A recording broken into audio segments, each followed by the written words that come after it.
But it's like, you have adrenaline. I'm not there. I'm just yeah, you can just sleep deprivation. You don't actually be rotating. Yeah, we should move closer. yeah, go.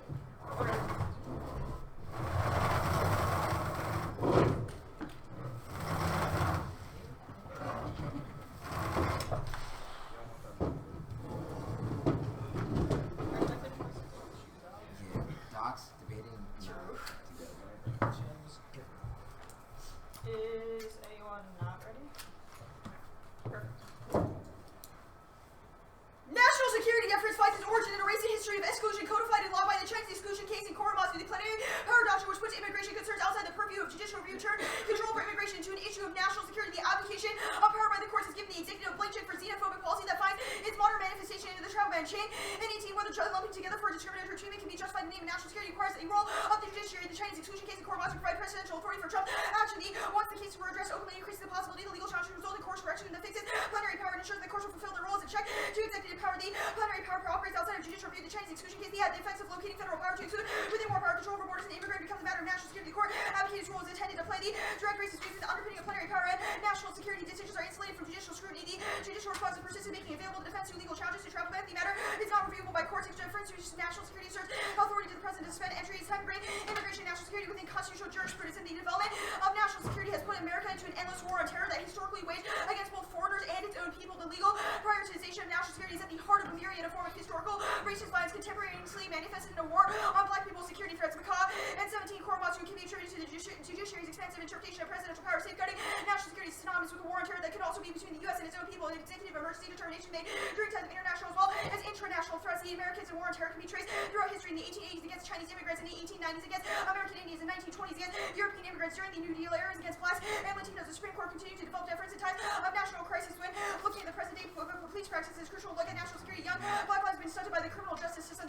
Taking this viewpoint as a broad issue of national security is crucial. A way the today the wars waged over 400 years is against American black males. The practice dates back to the slave trade and endured. The black body is ontologically truncated and pre-marked as deviant. The contemporary realities, evidence of the national security justify the use of race as a primary factor in the wake of its ongoing international war on black males. In the name of national security, we must remove the gun. We must put civil rights and liberties over the governments of power. And the exclusion of immigrants creates a gradation of humanity that reproduces conditions of social and literal death for non-citizens. Dreaming of a radically inclusive futurity in which the law doesn't define others as security threats is decolonial practice. Rojas and starting in 18, dreaming becomes radical and freedom-oriented when it moves us to the question to receive narratives. This offer opening to the more socially just world. The term alien connotes a thing that does not belong. Clear, not human. Restrictive immigration policy serves to spawn the alien, producing a new legal and political subject. The illegal immigrant is a negated personhood defined by absence without complete histories of oppression. Illegal immigrants have been subjected to social death and literal death. To the outlying forms of devalued personhood within blackness, with Haley details the racialized assemblages, productive gradation between non-human, not quite human, and the human. The powers and assemblage of white supremacy, settler colonialism, capitalism, heteropatriarchy pleases the borders of accessible dream. While the contours are inevitably shaped by power, they are also not reducible to it. In that instance, they for something another, something else, another humanity is a decolonial future we desire, but have yet to fully formulate that desire for otherwise. Is the self of revolution, radical social movement, socialist, black nationals, third world liberation, where all struggles to dream in a more inclusive, uncolonial ways. When we cease to dream that we have been truly colonized, make sense the hopeful possibility of embedding it with social justice dreaming as a collective political action born out of struggles of other dreamers. But if our vision of the future was sketched from the insurgent imagination of the martial, this can open up dreaming outside of dominant policies and imaginaries. These have the power to revive repressed indigenous knowledges that can open up and heal modernity's movie. In our realm of imagination, we rehearse and perform other vices so we can draw up other worlds. We do more than just act out scenarios. We re-envision what should have happened. Oftentimes we do not ask how dreams can and should be instrumentalized towards another set of political goals, more liberatory ones. And racial animus percolates through the executive agencies through judicial deference on the discretion to discriminate. In Article 2, heighten judicial review can militate against discriminatory effects of national security deference and immigration. The combination of doctrinal change and incessant public advocacy is key. That's hub. And 19, discretion in immigration and national security has been affected by racist judgment of racial ideas embodying statutes seeking to agencies. These have been internalized norms embedded into the regime. The agencies oriented toward the preservation of racial norms. They would be an exaggeration to suggest that immigration enforcement is inevitably tainted history, showing suggest permeability to broader patterns of popular animus. Immigration policy has been driven by uncoordinated exercise of discretion, osmotic absorption of racial norms as a function of diffusion of discretion. The judicial review militate against the reiteration of past animus-driven policies and possibly attacks on overt reliance on suspect classifications of proxy for security risks. Most likely, effectively militate against those regressive policy-making discretion interests beyond the presidency will alter distribution of resources. The choice of policy tools and levels of social stratification doctrine can raise or lower the expected cost that may take the form of damages, award, or injunction, or the expenditures and hassle associated with the lawsuits. Actors will respond to judicial decisions that raise the cost by allocating resources. The court serves as a focus of national policy based on the choice about how we frame can influence public understanding. The pathway anti-canonization of the travel ban is likely to be arduous and piecemeal. Given the current court, it is hardly unimaginable. The test may turn on whether or not Article 2 discretion to discriminate metastasizes discretion has uncertain bounds, but these bounds will be settled in part through judicial application, but also through public discourse. By generating guideposts for future remembrance and combining critical legal advocacy with expanded avenues for public pressure is both necessary and sufficient. Yamamoto et al. 17. Every repetition of deference embeds the principle more deeply and expands its new purposes. The law stamp of approval transforms mistakes into the moment of enduring social injustice. The court challenges public education, organizational advocacy, collectively signal a modicum of progress, but a progressive prescription for backsliding embrace an integrated combination of critical legal advocacy and public pressure at the front end through organizing, educating, and litigating to prevent abuse before they occur at the back end through removing the law stamp of approval. Our job is to compel the powerful institutions of the courts to be vigilant. Community advocates figured significantly into impending proposals for abuse of action that mushroom Japanese American organization denounced Bowers. Along with criticism by Representative Matsui and Honda coalesced to front end preventative action advocacy has peaked to public awareness and spurred wash groups and little platform criticism of and action against newly and fully policies and practices that place courts and the judicial independence on the center stage. Essential is for legal and community advocates and policymakers to be assertive at the back end to call out injustice and demand accountability through advocacy and for heightened judicial scrutiny. Critical legal advocacy encompass arguments aimed at shaping judges' threshold for selection of judicial scrutiny. The judges' response violence against Muslim individuals and communities intensified Trump's insider society of Japanese determined as a precedent. The questions remain relevant. What will happen when those discriminated against turn to the courts for legal protection? Combined advocacy and pressure through assertive communication, supported by scholarly advocates and informed public heightened process for shutting the door. Collective action empowers the communities to break the cycle of repetition that judicial capacity may be kind of this collective struggle and strategic action that compels the Supreme Court to finally and formally and finally overrule Korematsu. And legal advocacy for the end of deference to immigration context can be the springboard for radical advocacy. It's not about the success of particular reforms, but the consciousness that they generate. Legal changes don't get circumvented or co-op movements. They make them more radical. Venticaution 16. This is not to say that laws cannot change. Judicial scrutiny should be heightened. Courts are comfortable ruling on SOP. Despite pessimism, legal action to provide grist for organizing legal forms can make the worst excesses. Actors can capitalize on doctrinal indeterminacy to argue for progressive meaning. Success is not significant as the ability to raise conscience, mobilize people, and produce debate, which can be creative changes when that a legal decision. The legal mobilization provides space for groups to air grievances to bring them into the notice of public actors. Law serves as a symbolic resource. The several organizations provide material support through litigation. A strategy is not the likelihood of success, but the presence of organizers designed to use litigation as a tracker that determines its use. As the research suggests that the using legal forms to narrate stories generates a rights consciousness that spurs mobilization. The public nature increases the cohesion. That spurs mobilization. The public nature increases cohesion. Actors find solidarity. The process is powerful even in legal forms offer limited recourse. Develop significance, challenge nation-state boundaries.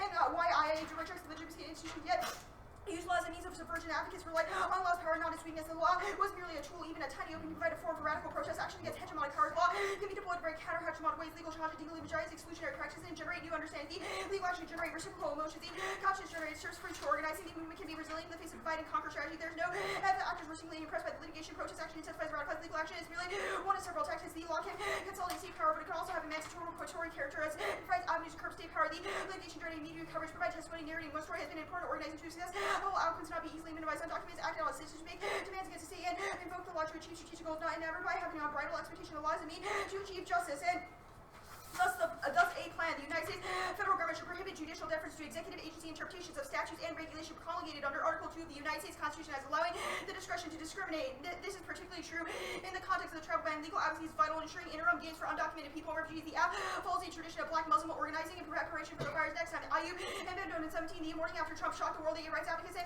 attorneys understood that challenges to organizing coalescing began organically formed a coalition strengthening the existing partnership. The key factor was a sense of urgency. After Trump, it was clear that attorneys would be needed on the front lines. When advocates would have to provide the direct legal advice, create a structure that help of lawyers or acquire understanding and coordinate efforts to provide litigators with effective dialogue and communication to improve effective. A significant number were granted entry, but it's crucial to provide info because the complexity of immigration law can impact communities rely on grassroots efforts and continued emphasis on coalition building. Again, support for non-Arabs and non-Muslims, which spurred stronger coalition open the door to address other policies. Coalitions would have more resources to counter Trump and better coordinate efforts. The 3 out of 7 states in the Muslim ban are Africa. For black Muslims, the Muslim ban is anti-black racism intersecting with Islamophobia. Black Muslims from Somalia and Sudan face a distinct and multidimensional suspicion-dominant narrative. Scholarly literature tend to doubly face the existence of voices of black American Muslims, even then when black bodies are at the center. The leadership of black Muslim lawyers, advocates, and organizers was vital not only to address immediate concern, but also to frame the ban as part of the broader anti-black racism. Leadership of black Muslim lawyers had indelible impact. Muslims were the most likely faith group to support BLM. The leadership of black Muslims served to Asha Donna Austin and Muslim IRC show to address this head-on. The first fire, when followed by more carefully crafted version of the ban, attorneys, advocates, and allies play a central role in helping impacted communities. This first fire is only foreshadows the more fierce fires next time. We'll start, Pat. Okay.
737.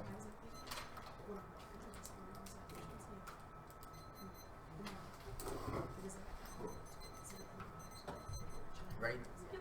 What's a blackmail? In the context of the 1AC. Yeah, you've read a card that said blackmail 7 times. Yeah, I was about to answer that question. Dope. I think it's individuals who are predefined as black by the plenary power doctrine and those who identify as The whole point. Wait, of that, so the whole point anybody? of that, So wait, anybody that identifies anybody that's black that identifies as a male is a The black. whole point of that line of the card is that agencies use plenary power as both a racialized and gendered lens with which to. Right, but I'm trying to understand black what life that means in the context of your conceptualization of black well, males, it's right? not our conceptualization. your rather evidence it's how is executive conceptualization. agencies Right. conceptualize So black people. okay, right. So how does the app ungender the types of processes that decide who is and isn't We black? get rid of the ability of executive agencies. So the state to no longer will discriminate. decide who is and isn't black males if we do this We've policy? read a bunch of evidence that indicates that the plenary power doctrine is rooted in the Article 2 of the Constitution's ability to discriminate. That doesn't answer my question, right? Will the 1AC defend that the plan text directly causes the state to stop gendering black people? Well, I don't think we stop all state Okay, gendering right, so of then my- black so then my people, but question we is, definitely how do does this- stop so- executive agencies' ability Okay, to discriminate dope. and enact What violence. is an immigrant? In the context of the 1AC, we think an immigrant, or in the context of how executive agencies describe them, are individuals who are attempting to Cool. migrate. How does the app define discrimination? In the context of Article 2 powers, it's the ability to create policies that discriminate against. The ability for What the do you, state right, to so you just said unjustly- discrimination was policies to create discrimination. What is discrimination? It's the ability of the state to unjustly distribute rights and liberties on the. What basis of describes gender. what makes violence just or unjust? Well, we don't think that there is one way to describe that. Well, but you in just said that. but in You the just said, context like of literally, you executive just said agencies- that there is a way for us, because that's how we understand the bright line for what discrimination is stopping things like unjust But it's violence. not So my all question is, discrimination what under- is just violence? Can I clarification? If we don't think it describes all discrimination, we think it describes discrimination by executive Right. So what agencies is that discrimination then? Define it. The rights and liberty thing that Goldschlag described. Okay, so that rights and liberty thing was based in trying to get away from unjust violence. So what is unjust What violence? do you mean? No, executive agencies are attempting to create unjust violence, not to Right, so escape what it. is unjust violence? You keep The saying the ability word and then to- not defining The it. ability of executive agencies to discriminate in the law. Well, that's an This is just a example. topic. This, of how do you break a unjust new violence. app and then just loop around the entire cross-sex, homie? I'm Please sorry, answer you're the asking question. bad This- questions. No, No, you're, no, no, you're your providing answer's an fucking example suck. No, for- everybody shut the fuck up. Here's my question. You have said that there is a law that is discriminating against black people and causes unjust violence to them. Yep. So I'm asking you to describe what is unjust violence. Well, Do not say we unjust have- violence in your definition of unjust violence. Described unjust violence as the rights and liberty thing Goldschlag described. What is rights and liberties? Rights and liberties are the laws that are kind of Rights and liberties are related decided by to law. That's all I executive needed. agencies. Yeah, Cool. agreed. We are only about the law. Yeah, sure. That's the problem. All right. The paper is really out of order. That's- Yeah, there's. Do you need more time? Okay. It's being sent. Man, do you have this speech there? yeah.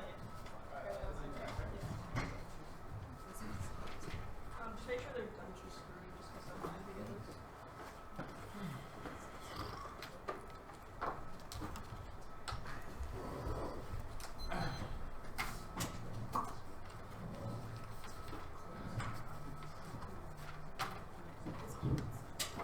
Order's going to be too often case.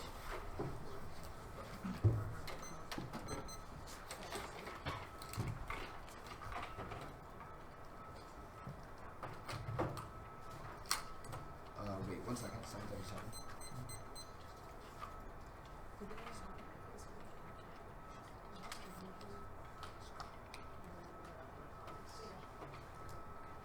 $7:28.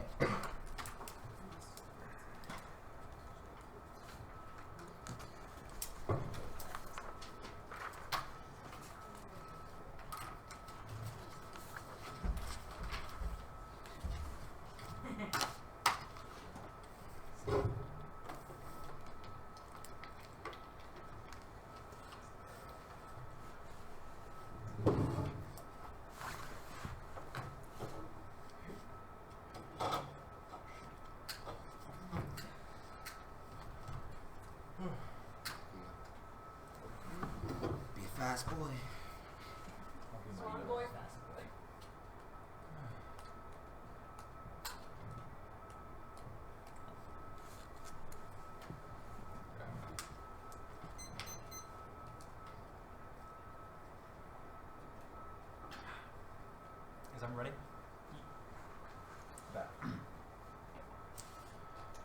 Interpretation, non-black people should disclose their wanting to see against black people for reasons to prefer A as fairness. Non-white people are already structurally ahead in the debate community means that competitive equity openness is especially key. Be a securitization, the refusal to disclose against black folk is a securitization of a nuanced dialogue because there's no time to have they literally disclose no parts of the act after being explicit. The answer is external exclusion. Often see as resistance. Scotch destroy the qualities method debates because the act gets infinite permutations and pre-arc arguments. So side by side, swings affirmative, which means that all we have is the ability to create nuanced arguments against the affirmative. D is the rush to unintelligibility in a method debate. There's always a rush to who can say the least in order to avoid a clash which uniquely hurts method debates. We have responsibility to build competitive standards with each other in order to engage methods at best as a reason to vote them down for the pedagogical model. At worst, they don't get the rhetorical arguments like permutations because they destroyed nuance caution. Second off is the critique. The one sees affirmation of state-based immigration reform produces a false open system of power dedicated to the eradication of black body. Their promise of a better accessible life for non-citizens misunderstands how core bodies are always already coded as outside of the construct of citizens, therefore outside the reaches of state-based reforms. That's Allen and 12. The black institution deeply multi-facil, multi-repeated, the deviance of lesbians, gay, sexual, bisexual, person, single, state, recipients, and dies, and policymakers, leaders, and marches only would be subject citizens, but also outside the culture, management, and care. All bodies outside of lesbian process cannot be included citizens in former colony because they embody sexual agency, racism, right at the separate their aspiration to advertise self independent developed disciplines and oppose the trend and the number of purely society states that we benefits of recognition system can accrue to the opposite to homosexual welfare, the transgender person, the black, I'm an outlaw, my country, not a citizen, 22 me could be the crimes of very state defines lewd and natural, vicious conflict, the deviant sexual intercourse, gross indecency, burger crimes against nature of the state depends on which state are heteropatriarchy, recipients of my surroundings, severe discipline, termination of vulnerable person, family inclusion, as a probably hygienic citizen, subject, or my place, the black race cannot be fully citizen, per citizen, because black race, to enjoy the citizenship, not state access to families, organizations, everything like the state or share, partially visible, individual, local, eligibility, particular forms of justification, privilege, with the transnational homophobia, and sexism larger by U.S. Christian right that the larger freedom of releasing more available out of states, purposes, all various communities, extremist states, as the civil society, self-righteous, the business holds. A sense of resistance self-making necessarily gay binary non-space scholar between recognition as legitimate political expression and a containerization is not really located within the terrain of a closed social system that render themselves visible to the outside, but also the telos of the law of defense. Submit to the regime of protection by protecting immigrants, seducing refugees at the border, trapping aliens into the carceral regime which cuts across the non-citizen divide by foregoing the project of our hearts and minds for ongoing securitization of the inside. This begs the question: what do we do with those that deemed inadmissible black people become the impossible domestic of the nation state open to the laws of assault while began from the laws of protection? This impossible domesticity is a condition of possibility for the prison industrial complex which exacerbates anti-black militarized violence and expansion of the border zone in the name of preservation. That's Lloyd. If it's nations locked on race, mobility, territorial boundaries of nation states down, because it replicates system injustice, inclusion, on the challenge in terms of nation states, space, reform, rights, asylum, fundamental rights, one exclusion, nation states are related to regular territorial boundaries, state trumps, after movement, the deportable entities, including the practice of citizenship, the resolution, the relation on jurisdiction, relation on material precondition for incorporation, black people, forces, and then possible domestic outside of loss protection, even if it was the laws and all U.S. carceral state laws on racial formation, produces and criminal, divide of power, criminal relationship, and different rights of class citizens on free, free on free relationship, undergirded chattel slavery, anti-blackness, legitimate legislative prescribed behaviors, deploying powers of state powers, stripping entitlements from non-deserving citizens, lasting political, social, political, health fights, U.S. carceral state profiling, profiling, cause across citizens, non-citizens, but the consequence of premium includes differently from ethnic non-citizens, U.S. president, regimes form global statecraft that range of lines of sovereignty, domestic, cyber, attack, localities, state, United States, and already enmeshed. It states produce violence to the global, and the one sees an act of porn disturbing that reduces black people and refugees barred by the Muslim ban to holders of violence that are powerless objects and reascribes the state power to save them through a legal strategy. Turning case, that's what Haley and 14.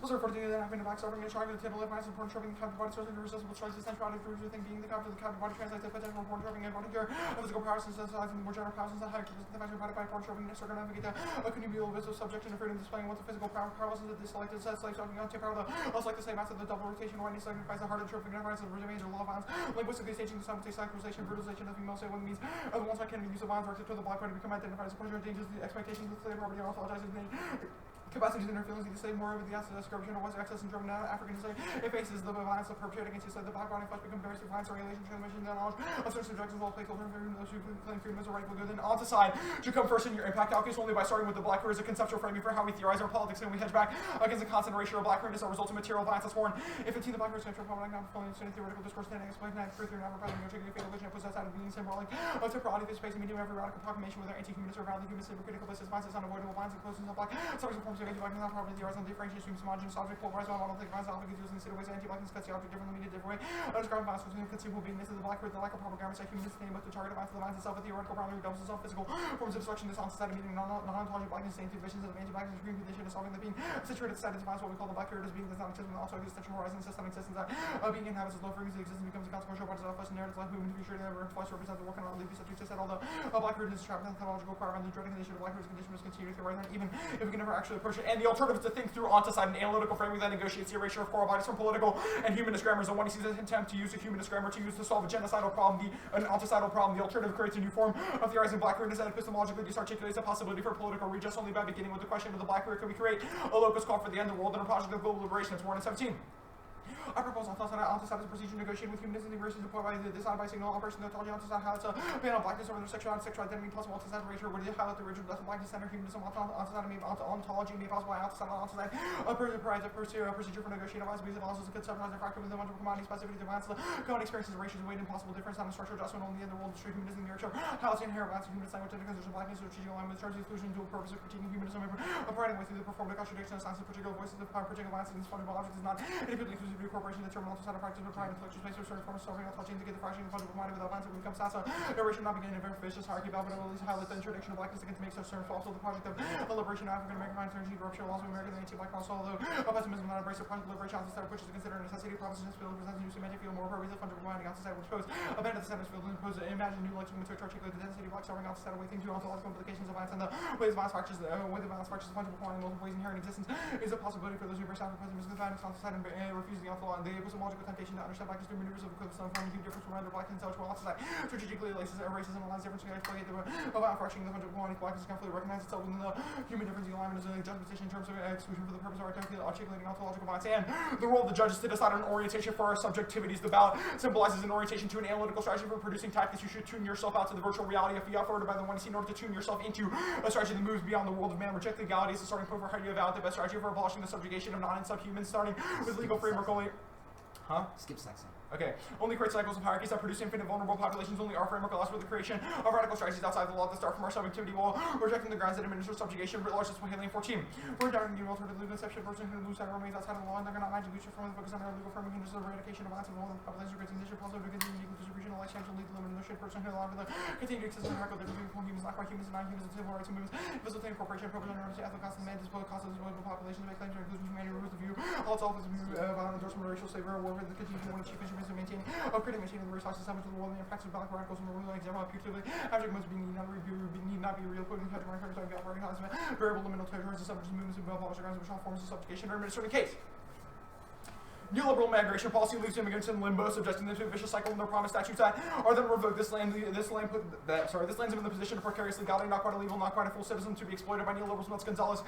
In 16 contradicting laws when dominating like to advocate for markets and capitalists, neoconservatives like authoritarian give argument on migration by the migration control apparatus, homeland security has reimplications of the strategy of Latino government law movements that struggle for rights of migrants, global multinational, multi-sectoral dynamic bases, migrant activism, fighting to democratize stable society relations in the face of authoritarian technicals of homeland security, state forging institutions, social spaces where undocumented grouping integrated like line, referring to understanding membership in society upon the different notion of rights, like a founding nation state to a new political membership based on reciprocity, solidarity, multiplicity, authoritarian status may perceive this omnipresent phenomenon that presents a sort of crisis for migrant activists, also presenting a set of challenges, also presents opportunities. So the authoritarian state has created opportunities to create challenges with depending police power. Also, the opportunity for migrant movement and organization models figures from the present defeat of opposition sectors in the migrant movement and the Air Force rational for having homeland security state that obfuscates the structural forces, placing people on a global scale. Accommodation is this course not a challenge with authoritarian anti-democratic nature, homeland security, so legato, so precarious, federal is able to stop it, even after hundreds of thousands of people come forward to qualify for such steps precarious legato, to political subjectivity brought about pressure compromising of immigration forms that are precarious form legato, documenting over time with attacks such as programs offer things for protection precarious legato, people constant anxiety for stable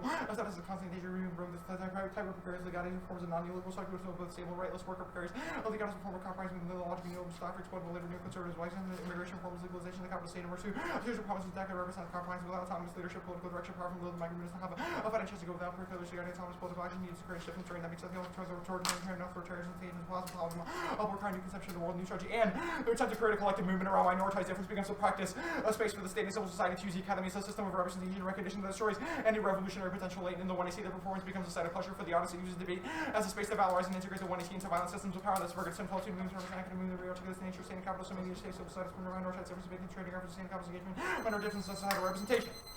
Marked at site of representation. Yeah. I want to start with the Gonzalez piece of evidence and the portion you highlight/unhighlight. The struggle for the rights of migrants is global, multinational, multi-secular, with dynamic bases ranging from indigenous migrants, black migrants, South Asian and Asian organization, undocumented queer activists, day laborers, and undocumented youth. Why doesn't it disprove that your analysis on the K through a static understanding of onticide can't Onticide doesn't have a static analysis. Onticide critiques static really? analysis. Your warrant So evidence I promise says you that I've read your own onticide warrant. If is you let me focused- finish answering your question before you try to be a prophet about warrant that you've never read. The warrant evidence says that that the understanding of blackness in the status quo staticizes an understanding of blackness as a fungible object only cut by one line. Onticide says that we should open ourselves up to understanding where we bridge the gap between humanist and non-human violence that allows a more flux interpretation of how we understand understand violence in terms to black people. You have staticized that violence when you say things like this violence only happens to black males, I want to ask a etc. question about that. The Warrant 17 evidence says, quote, I propose ontocide as a procedure for negotiating with humanism. Erasure is employed designed to signal an operation through ontology. Why doesn't that... Because that operation through ontology is a critique of that ontology, which is why I said you wouldn't outread me on this. The Warrant evidence says that ontology, as considered by Wooderson, is wrong because it staticizes blackness into a singular object only cut by anti-blackness. The problem with that articulation, and why it doesn't mean that we throw away the articulation, is because understanding how we no, I don't give a fuck about your question. You want to answer ours. Bridging the gap between the ontological questions that Wooderson is asking and the types of humanist violences that are considered when we think about how critics is added to that paradigm allows us to have a more flux interpretation of how we understand blackness. Which is why when you start reading Gordon and all that other bullshit on the K, it won't link. First piece of evidence on the case says, quote, that immigrants have been, or queer bodies have been rendered outlaws because policymakers frame them as, quote, outside cultural boundaries of care and betterment. Why is this not the discretion to discriminate? Oh, because I was thinking about this. I actually have a perfect answer for this because I was thinking about this De Silva quote that came to my head when I was thinking about your act. De Silva once said, "The Bronx, United States, a vestibule. A young black man stands outside of his apartment building in the Bronx. An unmarked police car approaches it, stops. The cop gets out of the car and tells him to put his hands up. He reaches for his wallet where he keeps his immigrant papers. They shoot him 41 times in less than 10 seconds. That answers your question. Next. Well, yes, police are able to be put on immigration cases. And you think that just means you don't think that they're put on immigration cases, Caitlin. That wasn't No, an it's immigration literally case. not about being put on immigration cases. It's about how someone that is a legal immigrant, how those discriminatory practices are overcoded by the very right to self-preservation violence that is written into the sovereign. The ability for executive agencies, immigration officers, police officers. And the point of the argument that we will be making in this debate is that the idea that you are focusing on a discrimination policy is an end-all be-all to the ways in which immigrants are policed in the United States is a bad starting point. I also think that characterization of the act is very unfaithful to your question. Why should the 1AC have to be holding to the real fucking world about black people dying from the police? Yes. Yeah, come on. Why should Don't come on me. You decided to write a Sullivan breaking new app about and black people, not disclose it, and then act like we supposed to be nice. Fuck no. Don't play these games. Fuck your process time. Okay.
You're taking more. Her name is Christiana. It's not Christina. Okay. That's okay. Mm-hmm. I'm talking about small dog.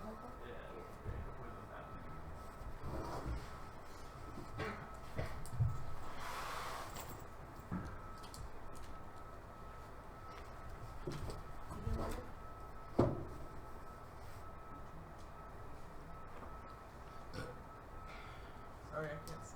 Oh, okay, okay. Good morning. How are you?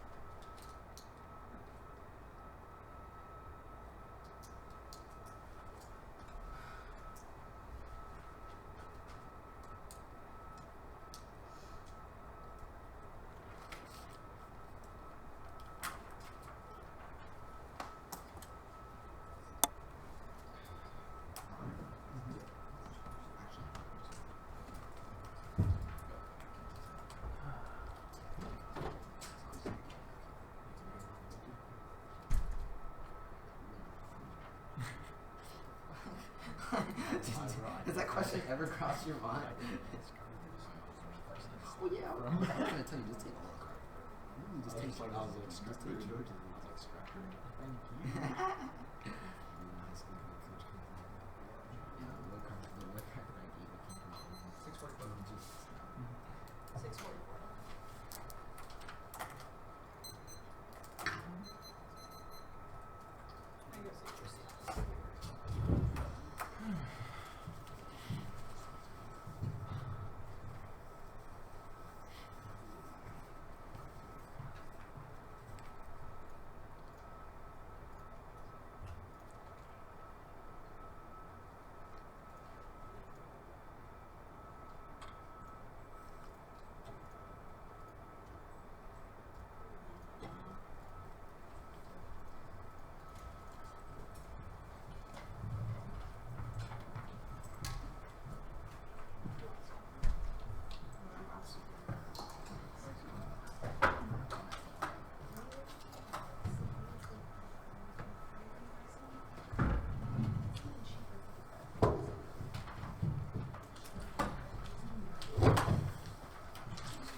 While everybody's pulling it up, the order is case, disclosure, decay.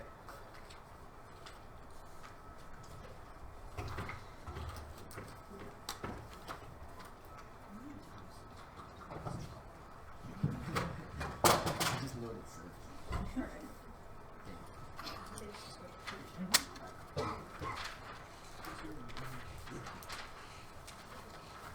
There's an overview on the case.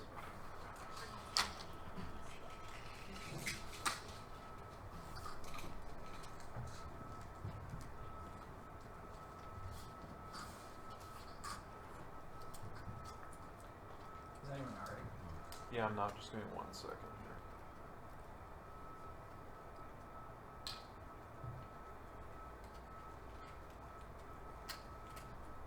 Okay. We have it. Vote out to end national security deference to the executive branch. Plenary powers the ability of the government to inequitably distribute rights and liberties to certain groups on national security grounds has infused a racial animus throughout the entire U.S. legal architecture. It's the basis of Chinese exclusion, Korematsu, hyper-militarized police force, and the travel ban, which is the Hawk evidence. You should vote for the team that best facilitates efficacious challenges to white supremacy. It's an assemblage that attempts to secure a white ethno-state and future generations of white people through settler colonialism, racism, capitalism, and heteropatriarchy. It's not reducible to any one of those things. It creates a perpetual war against any population construed as a national security threat in a sliding scale register of humanism that justifies genocidal violence. Reducing any of these questions to any singular lens of analysis flattens the experiences of migrants who flee ethnic conflict, domestic violence, or impoverished conditions and have nowhere to go but the U.S. The rhetoric of citizenship that calls people alien is violent in different ways across different historical contexts. We don't necessarily end it altogether, but the AFTA helps people actualize their dreams of a future beyond it through legal pressure, which is the Rios-Rojas evidence doing. The AFTA doesn't force anyone to become a citizen or a lawyer. We provide avenues for people to pursue anything they want after the specter of executive discrimination power. Legal pressure can galvanize support and public pressure against racialized violence that helps whether you want to be a citizen or a revolutionary or anywhere in between. The line by line, thank you for the offense. This neoliberal migration argument is exactly the reason the AFTA is necessary. It proves all of our answers to the K because Caitlin read the line of the Gonzalez evidence and cross-sex says the struggle of rights of migrants is global, multinational, and multi-sectoral with dynamic pieces, which means I read that the AFTA is the only mechanism for evaluation of the way to counter state violence in the 21st century in the immigration context, and the alt is too reductive, or the AFTA is clearly not an opportunity cost to the all. We are not a neoliberal solution, but a massive change to the way the U.S. jurisprudence operates in the status quo. Plenary power has been precedent for hundreds of years and justifies tons of kinds of executive discrimination on the basis of national security, which the AFTA fundamentally overturns, which is just an unprecedented change in U.S. jurisprudence. The Academy K, we are not a liberal weaponization of black figures. Also will be answered on the porno-tripping argument on the K.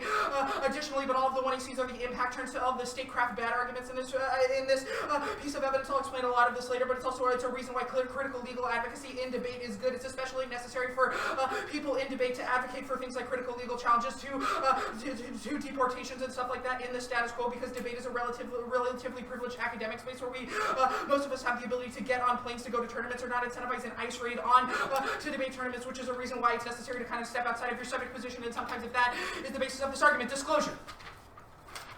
Will impact turn this? This is the most patronizing shit ever. Breaking new gives one a strategic incentive to formulate new arguments. Argument in evolution is good because it genders possibilities for moments that encounter and create the possibilities for becoming otherwise. The conservatism underlying their argument calcifies thought, dogmatically rendering debate into reaction instead of original thought, which is not a good training ground because nobody outside of the debate will disclose to you. Disclosure is an obligation. Debate functioned for the past 70 years without a lack of disclosure enables critical thinking and better research skills. In debate, there's no ground loss or fairness. Then I can still use generics. Adapting topic generics is good for critical thinking skills and forces them to apply their existing research to the affirmative. There is no anti-black targeting. The goal is to break a new AF in every debate for the rest of the tournament. We respect them, want to beat them. It's a 3-0 debate at the NDT. For God's sakes, we've never disclosed an AF before. We don't want to be paternalistic and disclose. Given that that's not practice, the resistance clash argument. There's no rush to intelligibility. It's a slippery slope fallacy. Perms are key to AF flexibility because otherwise it makes the standard for victory for the neg. Could the AF have been better, which makes AF debating impossible and link turns all of their fairness stuff. Okay. Framework, they have to prove the fiat and implementation of the AF is a bad idea. Any other framework is the neg, pick and choose the standard for victory, which will always be self-serving, make the condition for an AF victory shifting in a possible clash. It's a better way to translate any of their framework benefits because the debate between well-prepared opponents does more to change people's opinions than one-sided lecture floating picks or a voting issue because they still don't want to see it make it impossible to clash. They can't win any unique links. Legal activism is happening in the status quo. The Ayub evidence talks about black Muslim warriors and the Muslim ARC fighting the travel ban legally in Metro Detroit and LA. We don't think the AF is the vanguard of their movement or Michigan is, but doing the AF allows similar legal challenges to have tons more success because the precedent of plenary power no longer stands in their way. They should rejoin the plan. Engaging specific doctrinal questions gets critique out of the ivory tower. It doesn't require believing the law is ethical. Johnson, 2K, the challenge for scholarship would be expanded to include effects of the immigration law, have on minority citizens. Ivory tower immigration scholarship fails to engage race theories, distrustful of the law, have not time to unravel immigration doctrine. Critical analysis of legal doctrine, share how the law obscures racial impact. It's important to avoid simple deconstruction and immigration law. Scholarship has failed to engage race in the development of law. Scholars need to engage in meaningful exchange of ideas. Race scholars taking their insights into judicial values and injecting the question of race. They avoid having scholarship marginalized discussion by necessity. Must be two-way. Race scholars must consider doctrine and source for insight into the racial dynamics of how immigration law, adding the race critique of immigration law increases the chances that it will be placed on the agenda of important questions. The immigration system link, there is no link. We don't force anyone to become a citizen or to live the American dream, which is like the telos of, or what this evidence says the telos of the AF is. We rather remove a policy that creates racialized scapegoating and unlimited discriminatory power to make people who want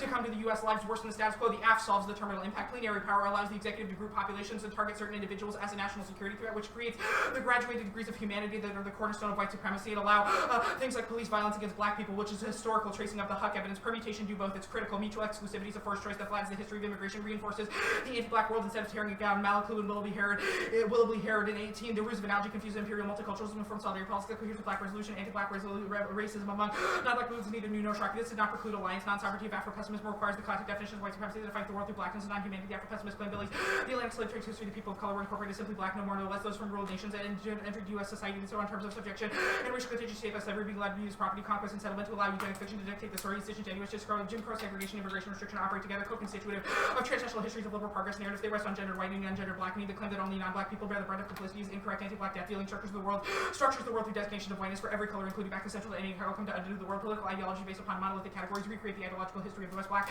and non-black alike have been locked into neoliberalism. We are complicit in the world that must be undone whether we want to be or not. While we are busy belaboring who sabotaged the last revolt, some of us maybe simply forgetting to revote at all. The legalism link about containerization is a key of piecemeal reform. The AF is a fundamental change to U.S. jurisprudence. We don't think the state is a perfect solution to all those, but in the context of the AF, critical legal advocacy can push the state in a better direction. The court gives its stamp of approval to private racist biases by permitting plenary power, which transforms individual attitudes of racism into enduring social injustice. A legal prohibition is necessary to solve, which is the Yamamoto evidence. They didn't answer the Ventukesh evidence, which is critical legal pedagogy creates the space for minorities to both articulate challenges to the existing social order, creates public consciousness and gains for activist groups that are trying to provide resources in the status quo. The example of the NYIA in Arizona in the Ventukesh evidence proves that even groups that eschew the state and think that the state is illegitimate get more traction from legal challenges because it provides grist in public organizing. We don't suture the law saying the U.S. is doing something racist now doesn't grant legitimacy. Liberalism can't co-opt the gains of the AF because the very foundation of liberal exclusion, the ability to exclude in the first place, is plenary power. The AF reduces any legalism bad arguments they can spin because it provides resources, victories, and public acknowledgement for anti-colonial lawyering, which is the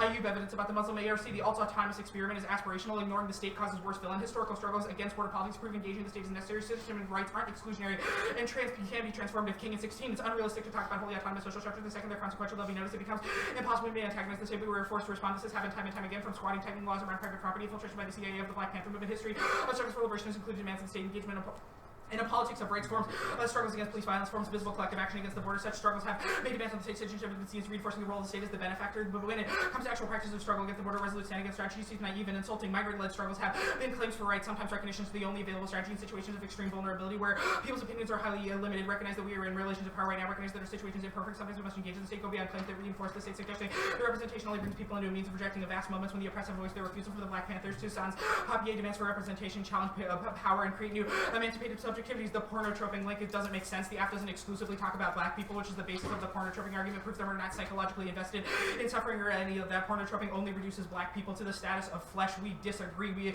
endorse the gentle capacity of Black people and Black radical tradition and its strategies. We think that the app is informed like that at no point, which means that at no point do we endorse the idea of commodity. We mobilize future politics. That futurity is good, which was the legalism debate winning the ontology. If we win the ontology debate, it takes out this argument anyway. Public pressure answers it because it mobilizes mass pressure to take out things like racial violence in the context of plenary power. Their on-to-site outweigh arguments. Nate describes a lot of the reason the app is good in 1NC cross-text. Only the app bridges the gap of humanism and the register of humanity, but we're impact turning the ontology stuff. Core bodies are rendered as outlaws because the law renders those bodies outside of the ability of betterment, which is literally what plenary power is, because it established those bodies as security threat. Hut impact turns this. Hut impact turns their cross-text arguments about overcoding. We trace the development of plenary power to the ability of the federal government to define certain populations as domestically security threats, which creates the conditions for police violence and counterterrorism against Black people. Either it's not ontological and there's no reason to not do the app, or it is, and all of our impact turns are off. It's the alternative debate. The entire app is an impact turn. The concept of the illegal alien is a subject position of abjection that is not reducible to Blackness, even if it is related or overlapping. If their links flatten this question, it proves they can't solve any of the app. There are overlapping impacts of being Black, Muslim, Black and Muslim, undocumented, impoverished, etc., and any overlap of those that all matter. Only we have a 21st century conception of power relation through white supremacy that can take all of these things into account. The permutation solves. The app doesn't prevent thinking through onto-site. I did that on the legalism debate. Their theory of power is reductionist in the context of plenary powers and immigration. Our heuristic accounts for the particularities of state power and governments. Walters in 18 limits of framing so racialization becomes monolithic and insufficiently historicized. Insufficient attention shift, reversal of discontinuities, bundle together of anti-Black racism, Islamophobia, anti-Semitism, and direct manifestation. We need to account for a diversity of races in this concept. Might work for colonial modernity. It needs to be rethought. Racialization presented as one-sided and exterior. Ready? I just have two questions before Rob starts. The first thing is that, to go back to the 1AC, the plan gives deference. The deference is taken away from the executive, so who gets to now make the decisions The about deference is taken away from the executive agency's ability to use plenary power to discriminate. So like for instance, like who now has the power to decide, for instance, what immigrants are able to get into the country and what immigrants aren't? Who has the power? Yeah. Who has the power to use? Who has the power to use So the the plenary same power doctrine? structures if would agencies exist, don't? but they would no longer be able to use plenary power as a justification for Agencies immigrants, which would. means they cannot discriminate. Agencies wouldn't, right? Other legal. Wait, why is plenary powers the only way that agencies can? We read like 4 minutes of cards and I'm AC. right. The I have to traces. ask a question. Just answer the fucking question.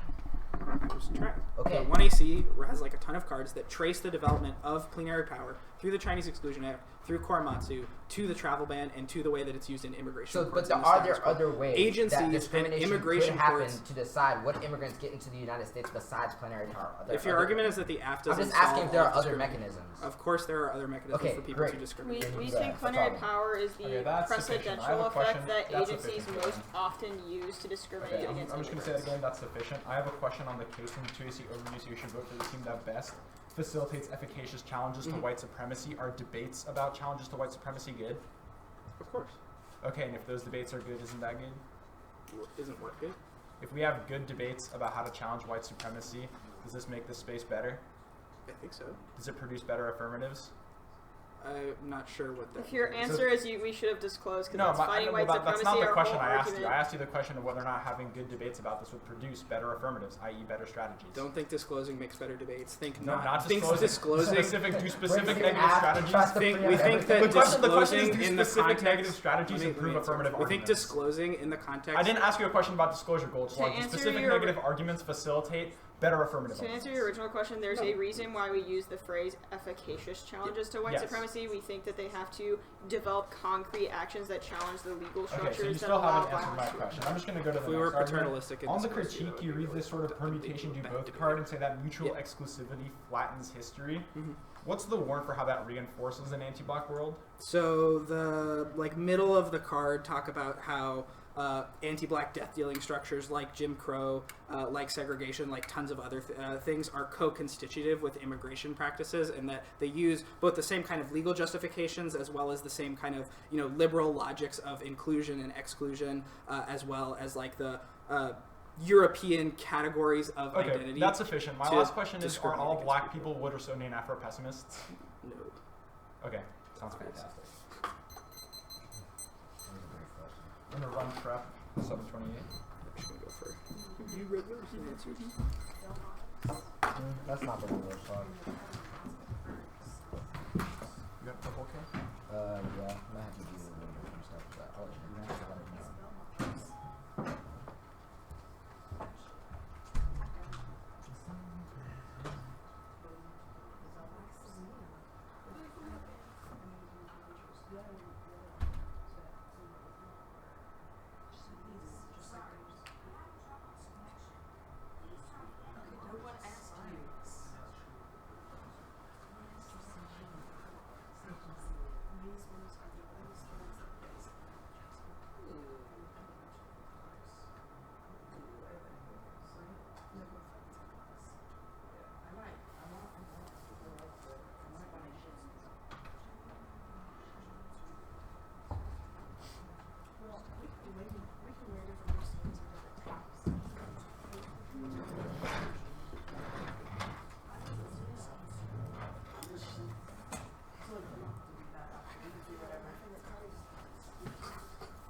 I think they're just going to be like, that's a motivation and like moderate a little bit, which means I think that well, yeah, but I think we should both, yeah.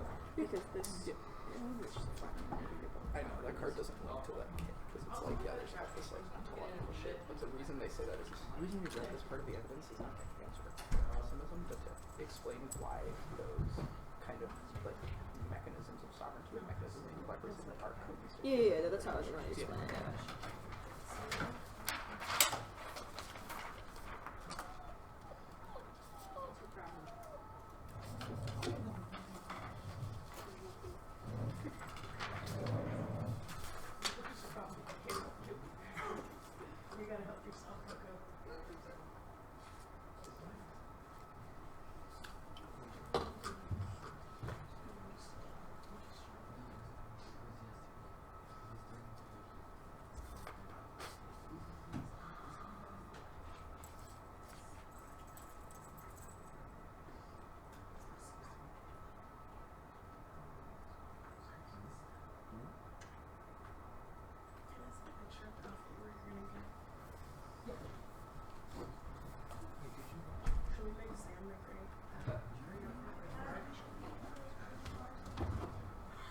Four 45. Oh my god.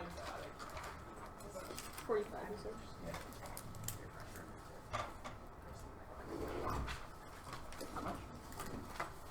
445. I believe I read all of these like pretty safe, but I'm not. Yeah, this one's the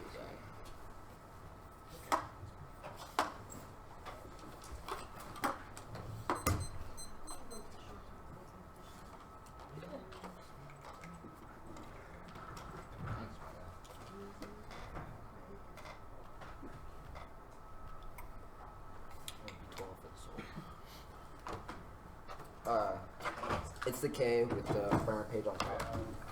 Do you want to make a Oh, we're separate? waiting for Christian. Do you want to make a Sorry, separate my page for computer Christian? died and there's Yeah, no it's all outlets the near me, same so I'm picture. just setting it fine. Don't worry about You it. said that's at the top. Are you sure? Yeah, you said from the top. Yeah. I'm gonna give it a go with Christian. Yeah, yeah, yeah.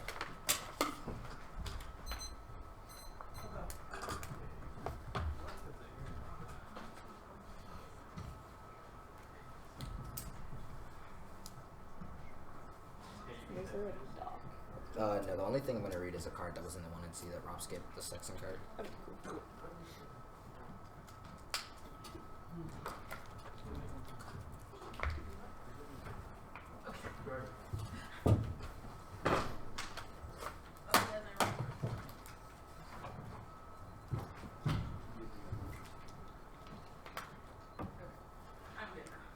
Okay, the order is going to be the framework and then the K proper.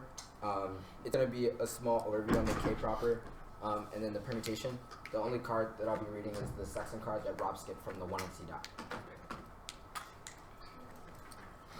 Explain what you're doing on the K again. The K will just be a small overview, and then the first thing I'll do is the permutation, which is also where the And then link you're is. gonna back up. Yeah, then I'll go to Okay, back got to the line by it. line for the Okay. shit. Does that make sense? Yep. I'll try to signpost as much as possible. Actually, it's nice for blocking it next to 1AR. Yes. Everybody's good?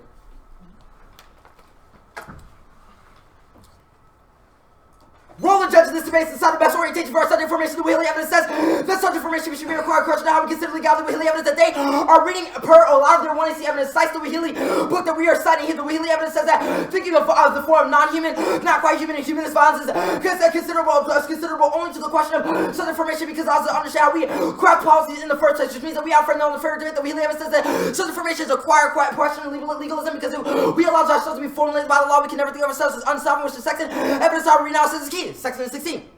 The study of slavery is already studied capitalism, colonialism, abolition is already the struggle for communism, decolonization, slavery, the political abolition, the terminal racialization, abolition is the rubber in the nation, the notion of politics without claim without demand, whose demands to be radically reformulated in advance. What's the problem with sovereignty and such abolition? Consistent affirmation of the unsovereign slave, the affectable, derelict postures, or wretched figures, altogether different from abolition, beyond sovereignty, beyond restoration laws. The slaves and habitation of the earth proceeds in prior relation to landless. The Saxon evidence provides a warrant while only the forms of abolition of the immigration laws that they say is key can only happen when we reorient ourselves away from trying to be incorporated to the sovereign. The Wheelie evidence says that this for subject formation is not better for how we consider politics because it allows us to understand the ethical questions for how we make those policies in the first place, i.e. if we win our impact from the arguments that I'll make on the criticism is the instant reason to vote them down because once we win on the argument it proves that they don't actually give a fuck about black people. All their arguments on the frame arguments are subsumed by our frame arguments. They say that we have to prove whether or not the app is good or bad, which will do via the impact frame arguments. They say that the class is key. We solve all their illegal activism and specific questions arguments because we would do a specific investigation into the 1AC, which means we don't take the debate away from the 1AC, rather it's a question of how we frame the 1AC's impacts in relation to ours. They say that legal activism is already happening. That begs the uniqueness question for the affirmative on the K page, which I'll do a little bit later. Also proves the point on argument I'll be going for. They say that engaging in specific questions of the state is good. The Johnson evidence, but the second evidence turns this. Second of all, the Wheelie evidence is only engaging in those specific questions in the context of legalism, short circuits our ability to actually tune ourselves into the forms of not quite human bonds that they say is important on that on the case page, the K proper.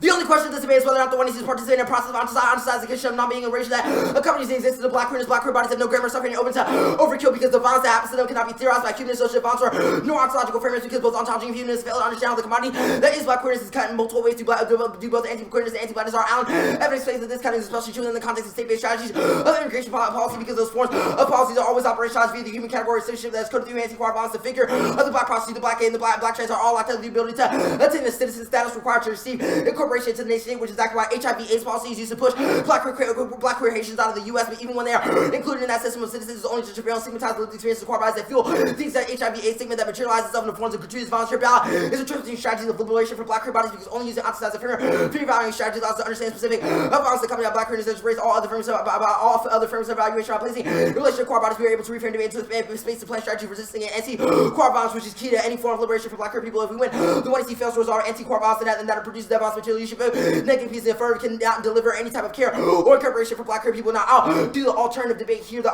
thinking through anticides and never affirmative because it allows us to think about how we think and configure black violence in the first place, which is key to things like movement making, etc. The Allen evidence I'll be going for as a link says this is net key because movement making that require a certain focus on white supremacy mirror the violence of the state in ways in which they destroy the ability for black queer people to attain citizenship in those movements in the first place. Proves all of our arguments why I said information comes first because you can't say those movements are good when those movements are based on bad forms of information, which will be indicting on the rest of the criticism. I'll do the permutation here first. All links are disastrous, which is why I'll start there. The first is the citizens said that Allen evidence says that the model of black the understand how you consider violence against black people, how you consider movements mirror the violence of the state. The Allen evidence says that the forms of incorporation and desire, i.e. what is considered as unjust violence is weaponized against black queer people because things like HIV/AIDS and etc. are always used as framed to things like disease rhetoric as a threat to the state, which means that it's seen as a just violence to exclude them in the first place, which is why they don't fall under things like discrimination practices, etc. The Allen evidence says that this same form of erasure is mirrored in the forms of movements that they enforce because it always always focuses things on black male violence. Things like the Macaw evidence says that 400 years of slavery are only weaponized against black males and concedes a list of number of names of only black males. Proves the ways in which you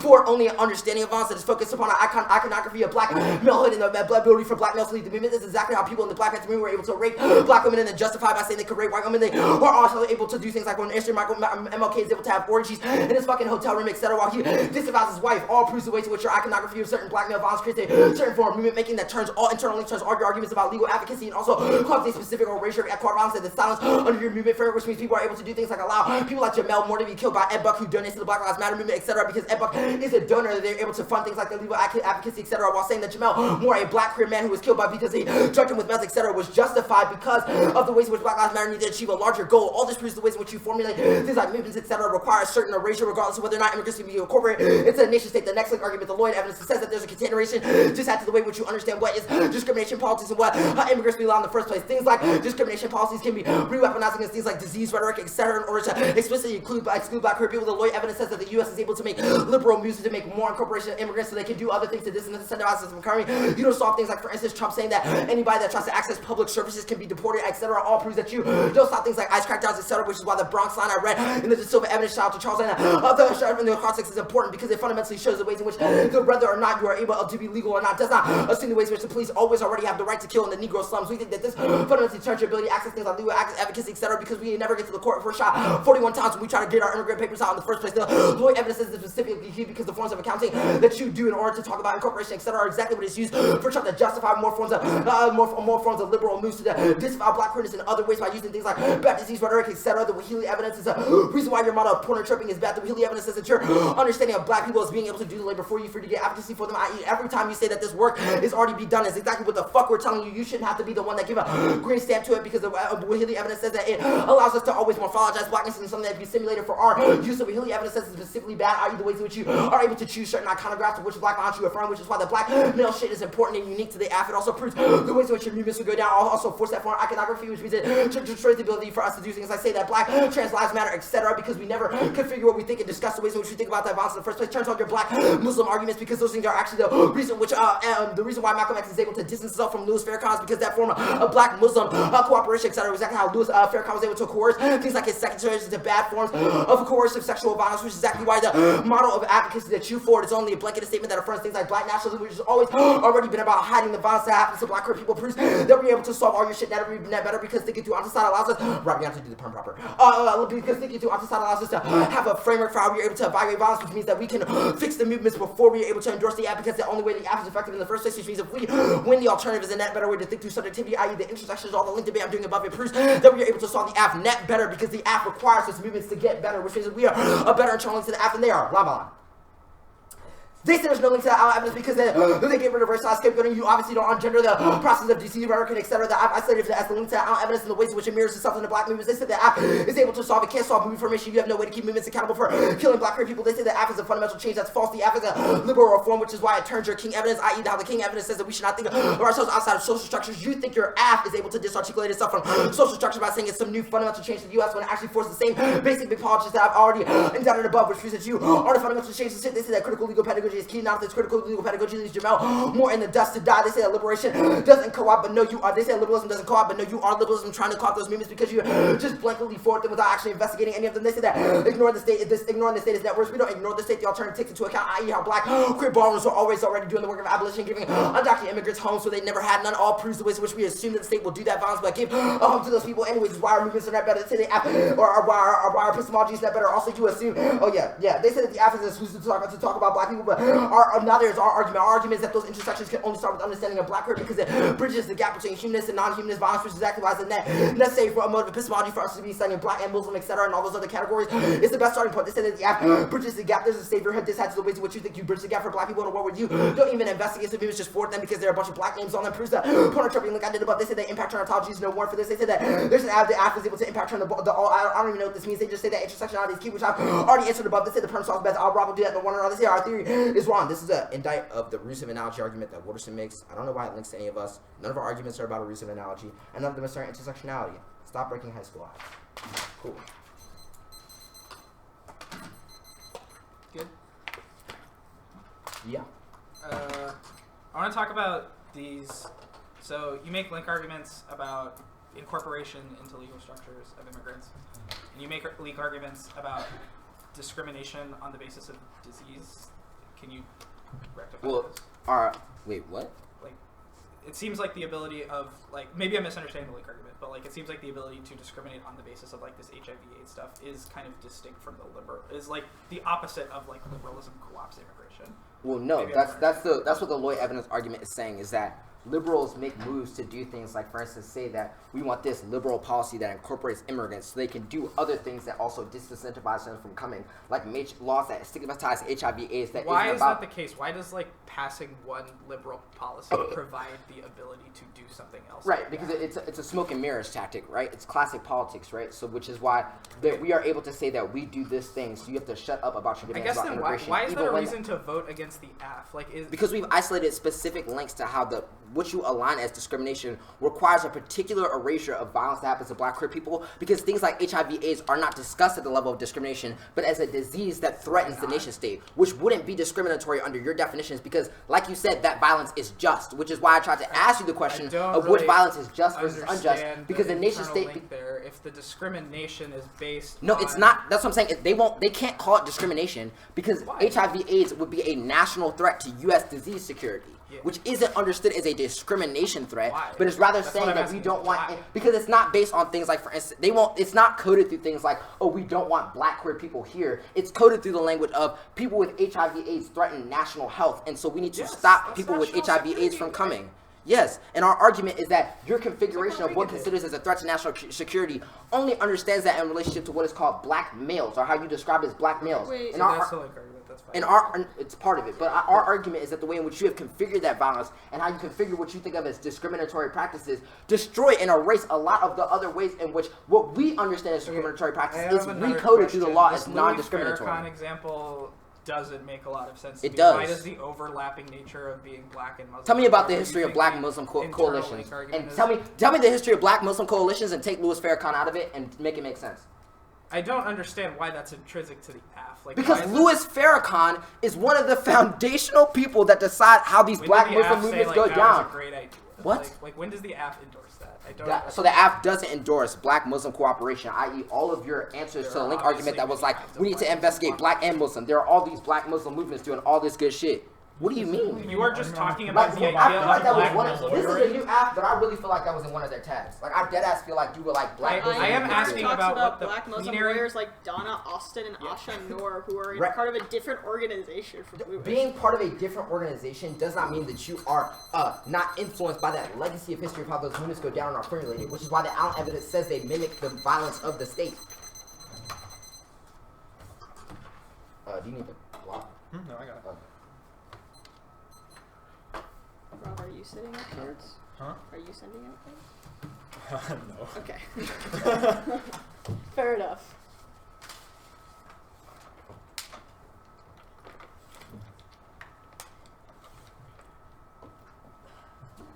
I need to pop like my seventh for.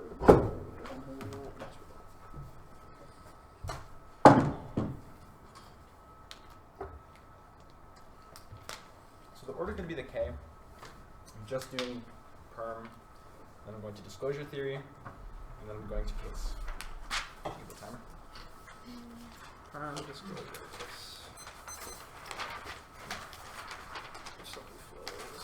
Will the speech prove why nay is necessary to pull you out of iron?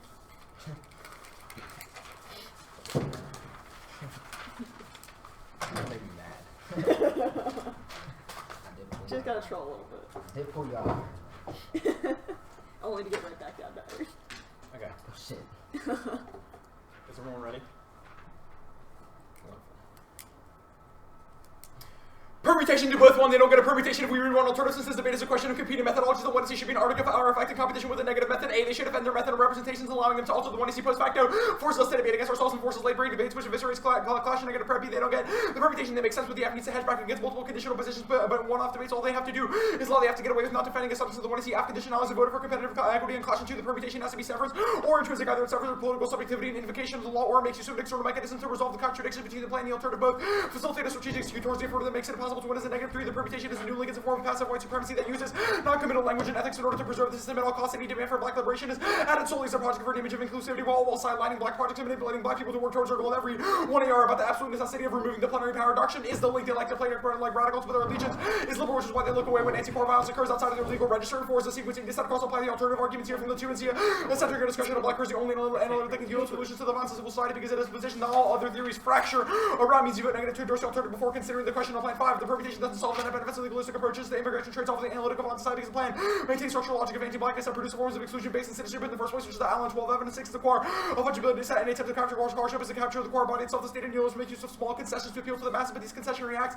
allow structures to maintain their power. Their use of the permutation only guarantees the existence of a social order built on core fungibility, which puts core people in the cruel optimistic relationship to power and produces psychological violence. 7 is the performative violence. Instead, the permutation is an attempt to capture the one to see without actually doing their co-option. Negative arguments is an indicative of colonial and anti-black performance that presumes that the affirmative is sovereign. The ability to take in and of itself is a reason to vote them down because an orientation towards black liberation begins by stripping sovereignty from non-black bodies. And disclosure theory is a reason to reject the permutation. They flexed hard enough and also magnifies every argument I made above. And I go to the theory debate, extending interpretation. No, non-black people should disclosure when they say against black people. 4 reasons to prefer.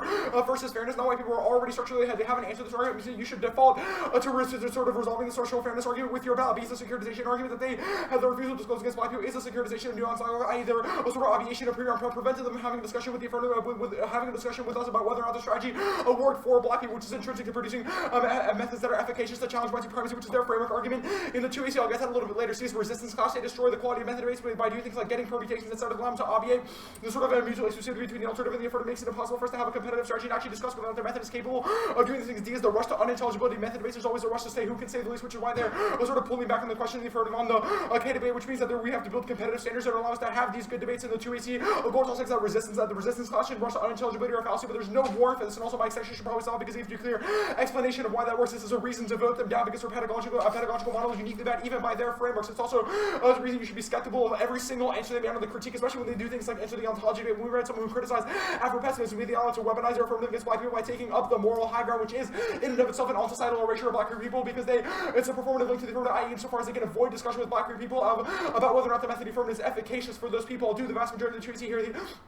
Gospel sex is patronizing that breaking new is good, but this is not an answer to our argument. You can break as many new apps as you fucking want, but disclosing them is also good. It's the only offensive argument in the 2AC, and then it doesn't link to our argument, which means you should have a super high threshold for the 1AR saving the fucked up theory debate. Also, disclosure is not an obligation. It's a debate has worked for 70 years. Tell me what a debate has done in the past 7 years to resolve methods for black liberation, include black people, which is the entire reason why the Louisville Project had to sort of create a method for the sort of increasing meaningful participation of black people, which means that saying that this debate has worked for 70 years is not an argument for them, but rather a reason that you should default to our anti-blackness arguments because their model debate that they're forming is uniquely anti-black. Disclosure should be an obligation because it produces efficacious debates about how to challenge white supremacy. Cross-X proves that a specific negative strategy is key to improving affirmative arguments, which means that obviating pre-tournament prep would solve all of their offense, but obviating pre-round prep is the internal link to ours that allows them to avoid clash over whether or not the affirmative is good for black people, which turns their framework arguments. That's what they say there's no ground loss because the generics aren't good enough. It's all about specific debating, so there's no anti-black targeting because they get to break a new half every round. You can do that, but when you debate against black people, you debate about black people against black people, you should disclose. I do not give a fuck how many apps you want to break. That argument is that a permutation is key to affirmative. Like you flexed hard enough, assholes. Be humble. Go to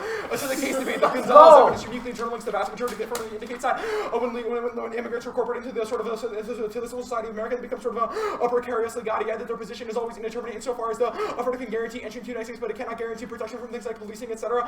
Making it impossible for immigrants to integrate and believe that they are safe in the United States. The Gonzalez evidence is actually a critique of the way in which neoliberal policy pretends to be a liberal or revolutionary insofar as it only reaffirms the structural argument. So in the 2AC, they said that Gonzalez says it's dynamic. We said the affirmative is only where the permutation solves, but no, our argument is that the on-side is uniquely key to analyzing dynamic systems because we have to do things like negotiate with humanism and other structural antagonisms in order to produce strategies that are uniquely key to sort of understand the way in which particular technologies of violence produces. They make this argument that changing the plenary power doctrine, which is hundreds of years old, means that there is structural change, but no, it does not because they haven't changed the overall structure of neoliberalism and racial capitalism that produces the forms of violence that the Gonzalez evidence is indicting at you when immigrants are integrating the United States into sort of exportable labor force. That is always sort of on the range of disposability, i.e. the people that black Muslims that they say should come to the United States because a Muslim ban is bad become exploited, i.e. their labor gets exploited in places like university campuses, streets, etc., where people get to spit on them and say do things like throw trash in front of the street workers who are immigrants, which is uniquely bad because it's a form of exploited labor that they haven't considered, which is why the affirmative is not a structural change, but rather a liberal appeal to make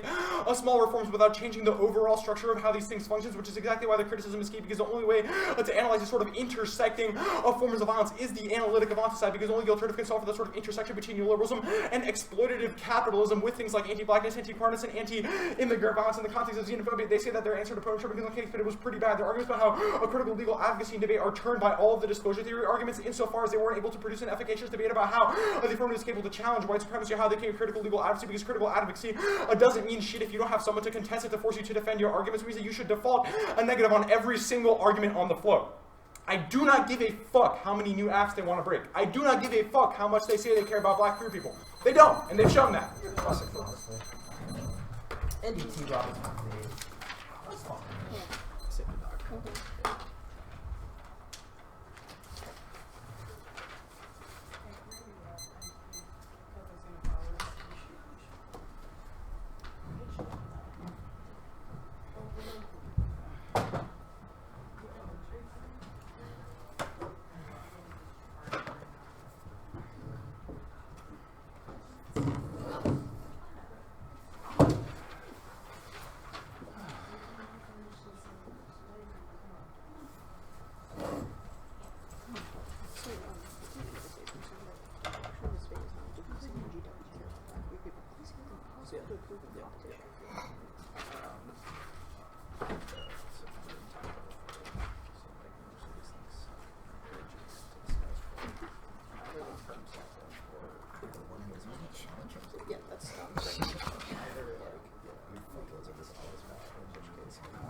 So tired.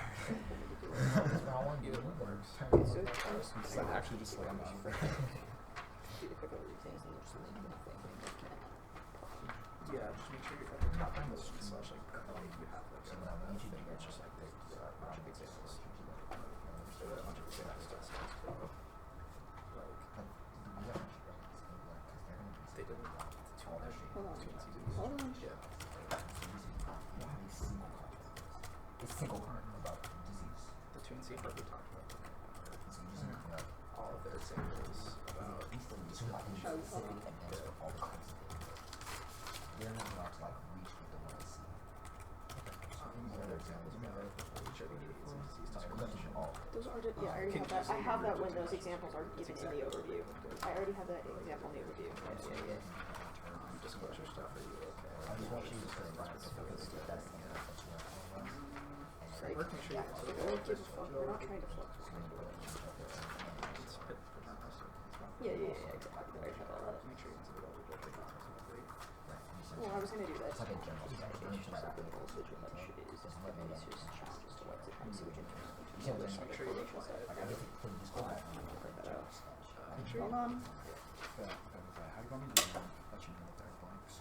How do you want me to let you know if there's something to fill in? Just tell me, just write in like basic, just that I can answer it. Like outcomes.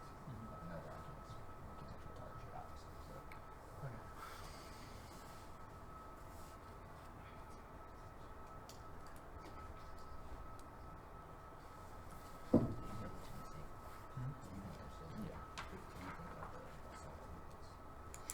The way that thing is that the alt gets tripped.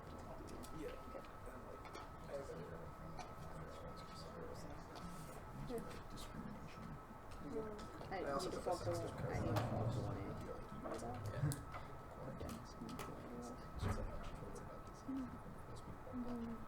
Sorry, I'm trying to be as efficient as I can.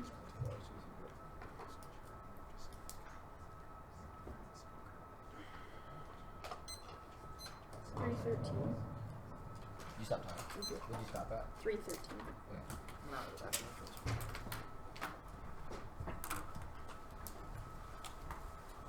I'm sending out the stock. She was about to say something really more about you. I'm gonna say I don't give a fuck about flexing. I'm gonna beat Rob's ass. The If I wanted to flex, I'd play League. As you all. We'd all be flexing together. Assuming we're on the same team. Shout out to Solo Q, giving us the god. Oh, yeah. I parry. told Rob about it. Solo Q god. I was telling Rob about it. I was just like, yeah, I was just mad feeding to like this pre-order Garrett, and Nate was just like, that's okay, I'll build Arma and deal with this. I was like, okay, I'll have the back I line. was like, I'll just sit top for like 10 minutes. I was just like, I'm just pass top every time. Just like Ghost Slug die. My favorite part about that is before the game, Goldschlag was like, just Nate, camp my lane, camp my lane, camp my I lane. was like, ah. And I was like, I'm straight gonna feed. You were just like, Ezreal? Yeah, he was. But was it Ezreal or was he playing playing Corky? He was playing Ez. He was just so useless in team fights. He was like, bro, we need magic It damage. was really just Corky It was really just. I was really just like, okay, Caitlyn, just stun as many people as possible, and I'll just kill them all. Yeah, and then it worked out. It worked out. I It was worked just out so well. like, my favorite part was just like 20 minutes in the game, you're like, oh shit, I forgot I have an ult button. Dude, I killed their team like 4 times in a row and did not use ults. And I was like, oh, I forgot Jax has an ult. Oh yeah. You know, and it's like really good. the E plus, is it W the empowered strike? Like that combo just It's really bad. And also like, the reason why Jax is so good top lane is because the more like minions that you stand around, the more his E does damage. That's true. It's really about how many attacks you absorb, so if you don't have minion aggro. Yeah. I've been really getting back into top lane ever since I got Aurelia, just cause I fuck with it's so Aurelia fun. really hard. She just feels so nice. Like I've been averaging like probably 10 CS a minute ever since I started playing her. Have you been following the Yasuo Tyler 1 bet? No, I have not. Yasuo and Tyler 1 bet themselves 10k for whoever can get like highest rank in a month, but Mo can't use Yasuo and Tyler 1 can't use Stream. And Mo's obviously just winning because Tyler 1 is tilted instantly. Well, and also just like it's so much easier to win as a mid laner Yeah, than as a ADC. Like mid and top Fucked. now just like determine the There are game. so many games where you're just like, well, there's nothing I can do. Well, especially like if you're playing jungle or ADC, it's just like your job is literally farm bot. Jungle is the most toxic. It's so bad. Mhm, It's so bad all the time. That's why I stopped playing it. I was just like, Not I too was like, I'm a Rift scuttler, like bot. My job is to stand in the river, put boards out. That's why we just sacrifice bot lane. Just like Goldschlag just gotta Yeah. die. Sorry, buddy. Goldschlag just poking the support. Yeah. Yeah.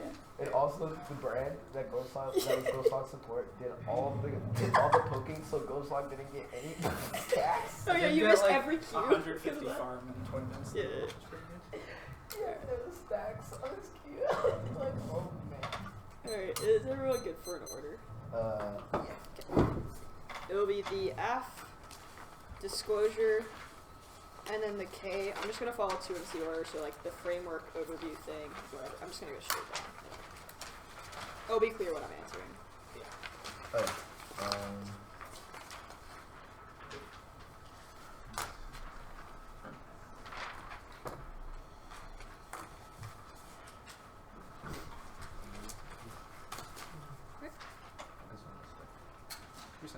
Yes, I did. Oh yeah, did everyone get the doc with the cards up?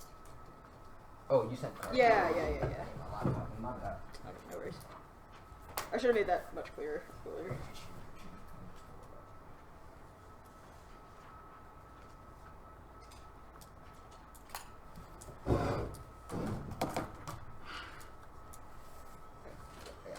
Now everyone good? Perfect. Vote out to end national security deference to the executive branch. Plenary powers the ability of the government to inequitably distribute rights and liberties to certain groups on national security grounds, which internally turns every example the 2NC gives on the K, because it are all descriptions of how the ability of the executive branch to create national security threats to deport immigrants or to engage in violence against black individuals. Only the AF is able to solve by getting rid of the justification and the legal process that allows it to be engendered into the executive branch. The plan is a prerequisite to be able to solve the role of the judges to decide who has the best efficacious challenge to white supremacy. Internally turns all of their subject formation arguments, because they've conceded the Ventekosh and Haka evidence that indicates that the question of legal advocacy is not just the impact of the act of overturning plenary power, but the consciousness generated by the discussions over legal mobilizations and different groups who want to engage in that labor. The plan is a prerequisite to any of those things, because it begs the question of what precedent exists in the status quo that allows those legal challenges to be, that causes those illegal challenges to be ineffective. The plan is the vehicle that's able to K, the reason why they can get incorporated into civil society and then get all these different impacts that are treated to them about immigrants is because plenary power exists. It's the literal ability for executive agencies to create arbitrary decisions about which immigrants are considered true citizens and those who should be deported. The constant back and forth of importation, deportation of different immigrant workers is driven by the plenary power doctrine, the ability for immigration agencies to decide who gets to be in the United States, who is a national security threat, etc., etc. Only the plan is able to solve the Gonzalez evidence is an impact turn to the K anyway, because it indicates that only by viewing through immigrants through the gradations of humanity, understanding that there are multiple intersecting structures of power that influence those things like heteropatriarchy, anti-blackness, Islamophobia, etc. Only the plan's able to solve because it doesn't flatten it down to just a question of onticide of anti-black racism, which the alternative does, which proves only we're able to solve the. Obviously, we don't solve all social injustices, but our Ventikosh evidence indicates that the conscious raising of critical lawyering is able to solve the worst excesses of it. The last argument about the real world education, they don't care about us flexing. The question of this debate is not, does Michigan GW care about black queer people? Obviously, that's impossible to prove in a competition because we have to disagree with the negative, but our question is whether or not the 1AC is a good idea, which means even if they win that Michigan GW is flexing or we don't care, that's not an independent reason to vote negative. The disclosure argument, obviously we impact turn this, we don't disclose to anyone, and it would be paternalistic to disclose only to black people because it presumes that they need extra help, which is there internally to all of their securitization arguments. It forces us to securitize black bodies by understanding them as not being able to kind of generate or apply generics to our policies. It's not just a question of whether or not we get to read new apps, but breaking them and not disclosing in the first place to increase their chances to winning. Think about it. It's a 3-0 debate at the fucking NDT. Obviously, we're not going to disclose anything, and we're not going to change our practices just because we're debating a black team or not, because that is paternalistic, where all of our offense solves all their fairness stuff, because you get generics and be able to solve. You also get 9 minutes and 10 minutes of prep to kind of figure out what the 1AC does. Cross-X is able to check because we've described everything that happened, and we're able to solve. Yes, we get permutations. I'll do that on the proper, but it's the only way to decide whether or not the AF is a good idea, not the most perfect solution to everything in the world, which is not our burden to be able to solve. We internally turn all their pedagogy arguments because it's not just a question, we internally turn all their pedagogy arguments because critical thinking generated by applying generics to new apps is able to solve, as well as disclosure and all the innovation arguments, and the incentive to break new apps requires non-disclosure. It's able to solve at the very worst vote. You should view this through a lens of almost reasonability because we didn't do anything bad.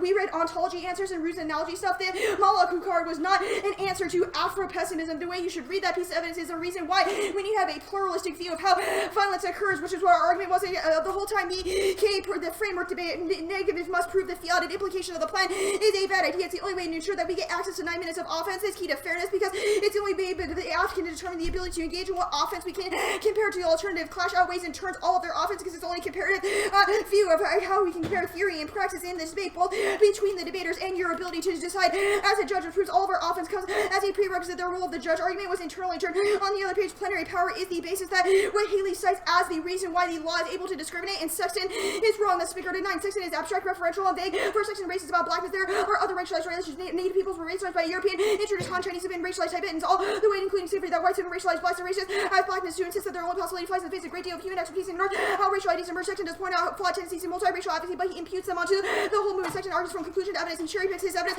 to fit his conclusion, which proves that if we win any of our offices able to solve, we are the unsovereignty that Sexton talks about, because getting rid of plenary power gets rid of the sovereign ability of the executive to engage in discrimination, and the violence that Sexton is describing is able to solve. The overview stuff with generic suffering, the Haitian example, we are able to solve it because the reason why there's this osmotic absorption of racial animus is because of the plenary power doctrine. The ability to target Haitians or black queer people as national security threats because of being diseased is exactly what the app's able to solve. The on-society conflation argument, there is no link to this. I explained the Malakuka stuff on the disclosure page, but it proves that we need to have a multiplicity of understanding of violence. The mirror link doesn't link to the app because we solve the reason national security threats are able to solve. We don't just give names of black males, but rather we discuss how executive agencies use those to discriminate. The Lloyd evidence is linked to the SQUO.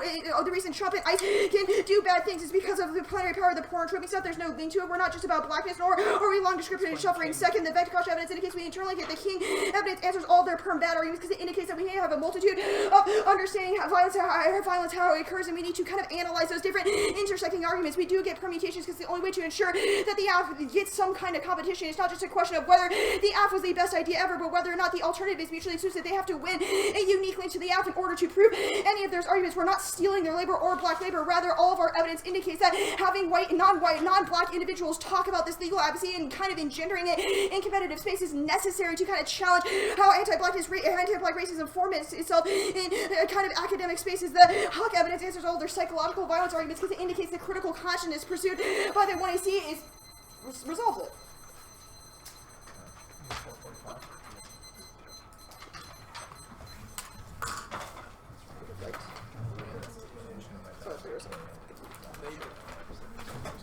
What?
Case, We're missing Donnie. disclosure, and then the K. Yeah, we're missing Donnie. Oh shit, my bad. I remember. Really bad problem with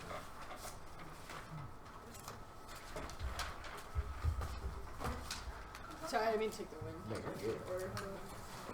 What's going on? We're missing Wait, Donnie. hold on. Oh, Yeah, I missed that too. like sitting right in front of me.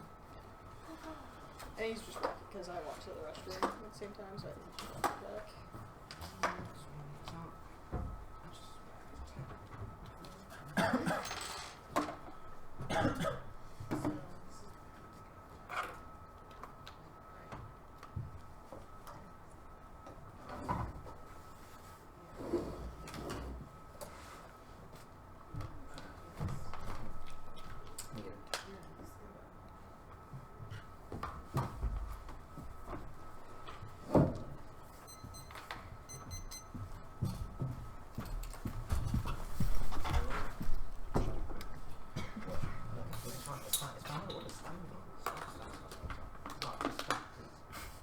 Just stop.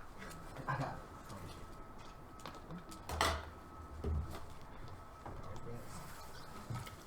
Alright. Case, disclosure, and then the K.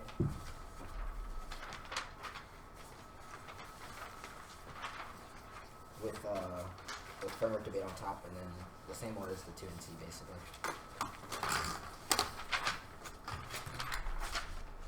That makes sense? Everybody?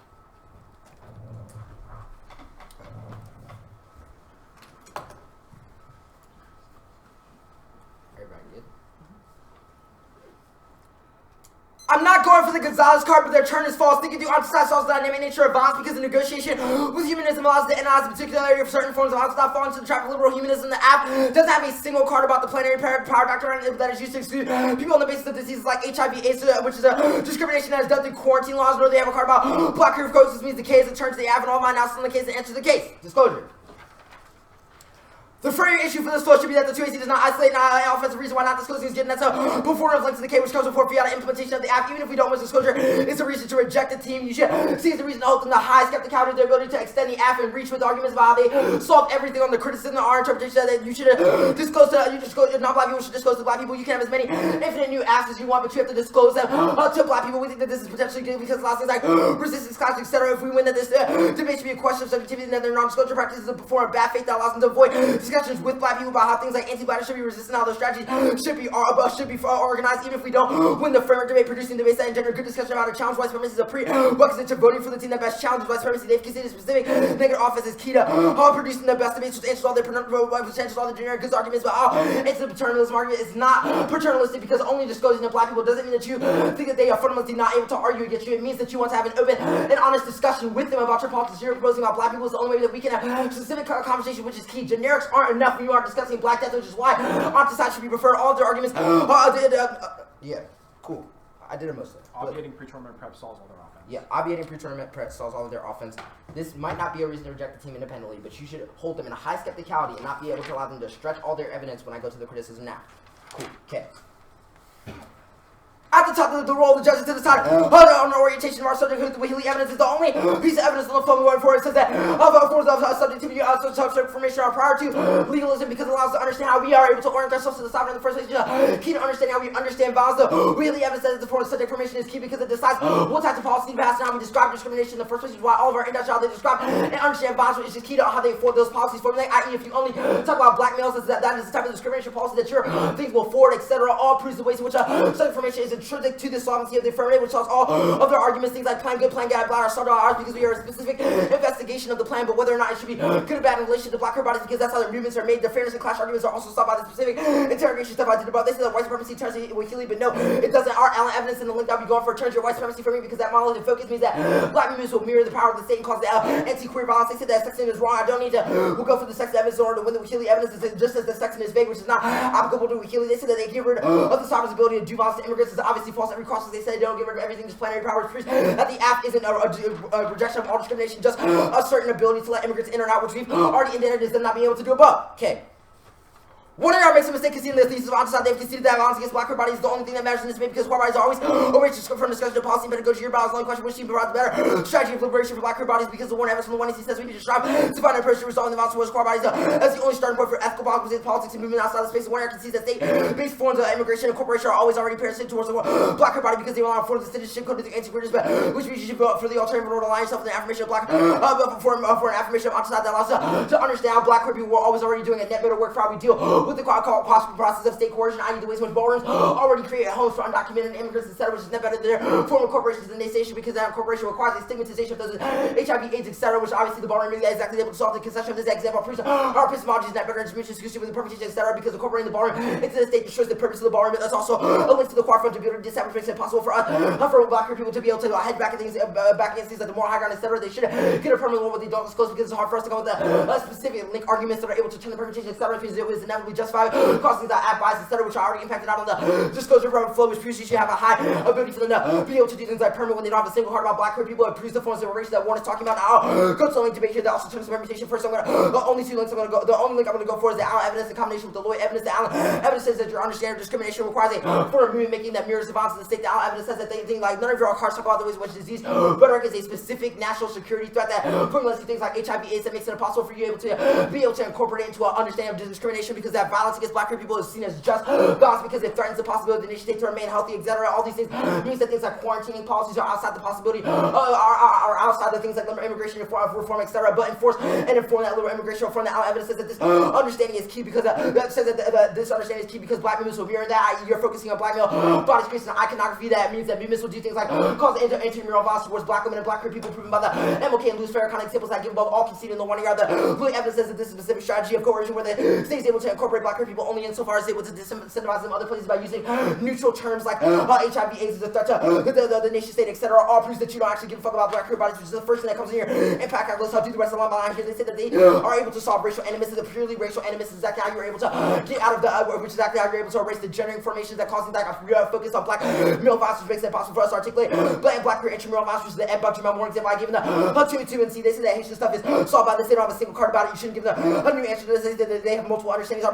That's the overview. They say they are able to solve national security threats. That you don't have the arguments about disease, rhetoric, HIV, AIDS people, or black queer people, which is the specific burden that war and evidence puts on this. Say the Lloyd evidence is to the task code, the contextualization to the Allen evidence makes it a unique offense for us to say that there's no link to point or tripping, but it's a question of why black queer people should be doing labor for you and what were you erase that black queer people. They said that King evidence is net benefit to the permutation. I argue to the permutation, but the King evidence isn't net benefit because they also said that your model of getting black people to do work for you assumes that you're outside social structural liberalism. This is that or can competition. I answer that the same mutual exclusivity is key. We make the alternative mutual exclusive with the app. This is that advocacy is good, but only if those movements are good, which we have indicted above. They haven't answered a single indicted of the movements to how they forward a form of anti-black queer erasure, which means they can't affirm this solvency for the app. Wait, 13?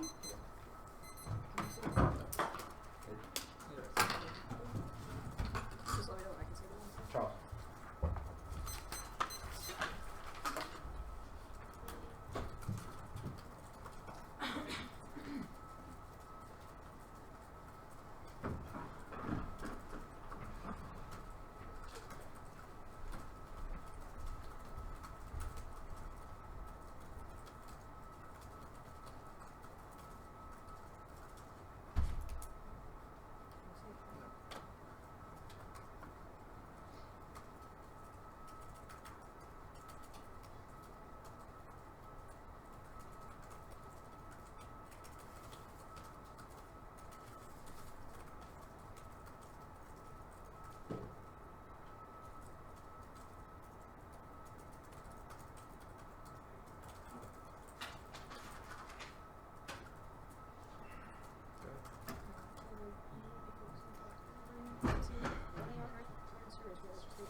Yeah.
case disclosure. Okay.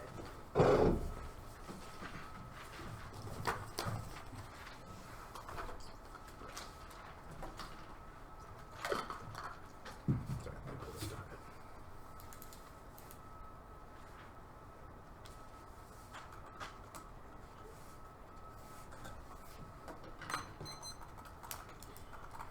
Right.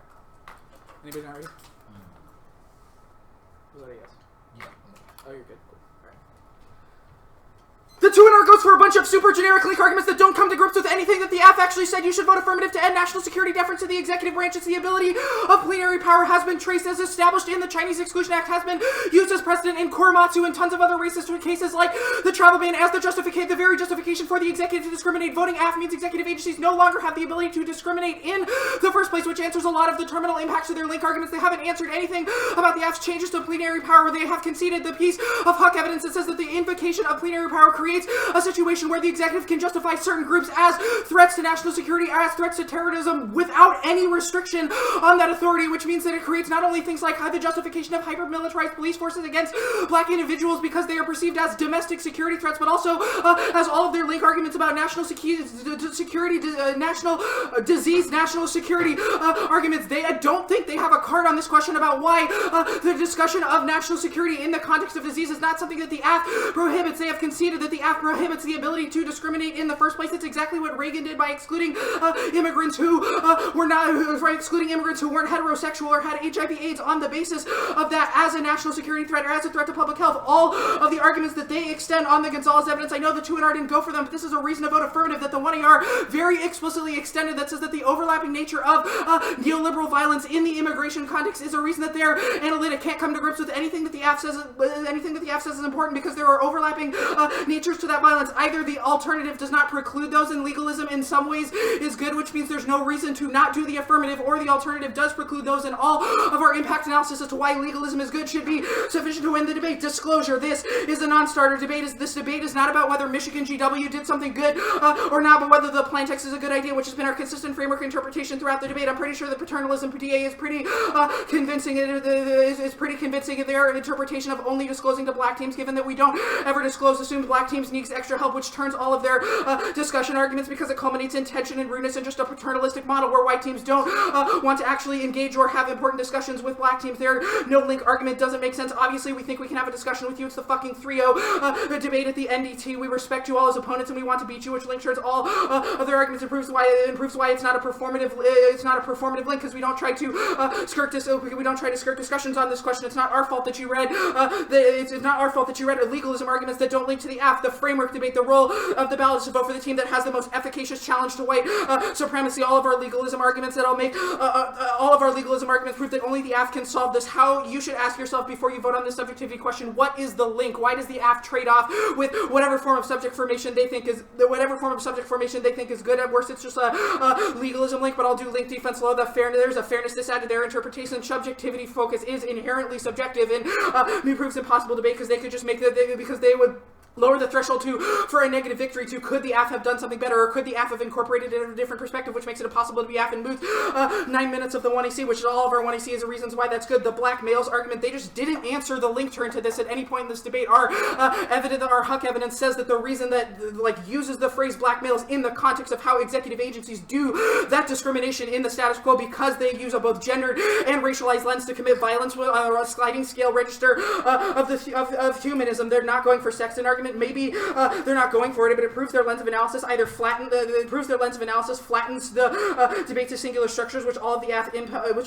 impacts take out. The AF doesn't reject all discrimination. Yes, obviously true. It's a terrible model for debate. If the obviously a terrible threshold for the AF is, do we end all discrimination? They haven't answered any of the parts of the AF that talk about how we actually do that, which means that if the AF is still a good idea, you can vote affirmative. The K, either the AF isn't an opportunity cost to any of their arguments, doesn't trade off with subject formation, or we impact turn the ways that they generate competition already any difference with their AF. All of their legalism arguments are super generic. Don't assume the magnitude of the framing of the AF. First is all theory of power. The Rehus-Roas evidence is that white supremacy is a racialized assemblage of capitalism, patriarchy, racism, nativism, hetero patriarchy, but reducing to a single lens of analysis fails to account for the particularities of certain situations. This is especially true in the context of immigrants, which I don't think the 2NR talks about. Before you vote on alt solves or outweighs the case, you have to ask yourself, what does eschewing legalism do for immigrants in ICE detention centers who are facing deportation trials right now? The Ayub evidence says that critical legal advocacy is happening around those. There are tons of lawyers engaging in those practices to defend immigrants in the status quo. It's just a question of whether those can get struck down on plenary power basis. Ignoring the law allows that to go unchecked, which means only the AF solves. Second is the historical backing of the AF. We read a bunch of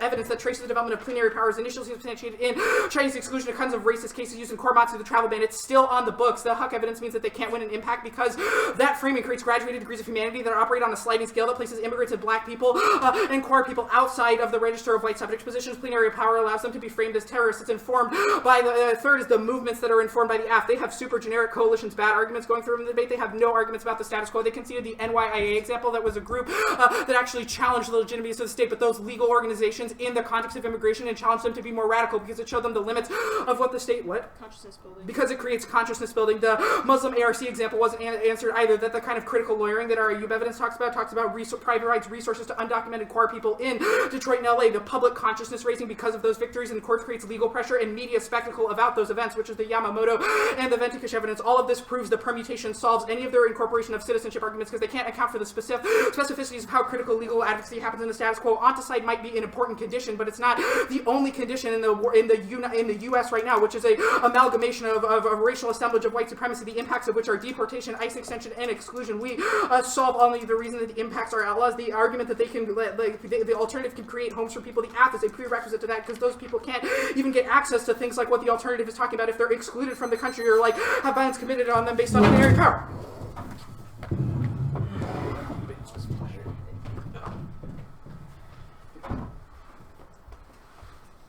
Y'all want card dots? Got chains. Yeah. Did you send out the 1AC actually? Yeah. Yeah. Okay, cool. So is everybody good? I'm set. I'm fine. Christian, are you good? Just let me know because I'm about to step outside. If you all end up needing one though, I'll keep my phone and send something in the email chain and I'll just keep checking. Same, I'll have my phone.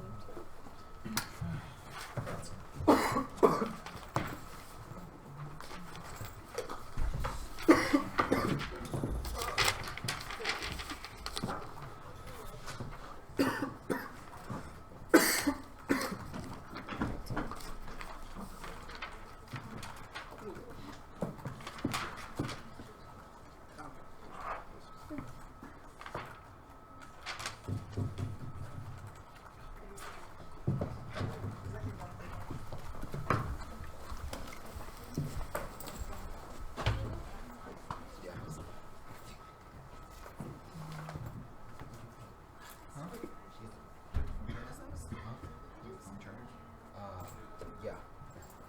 You don't need the long one. You don't need the long one. B12. Straight from Vitamin.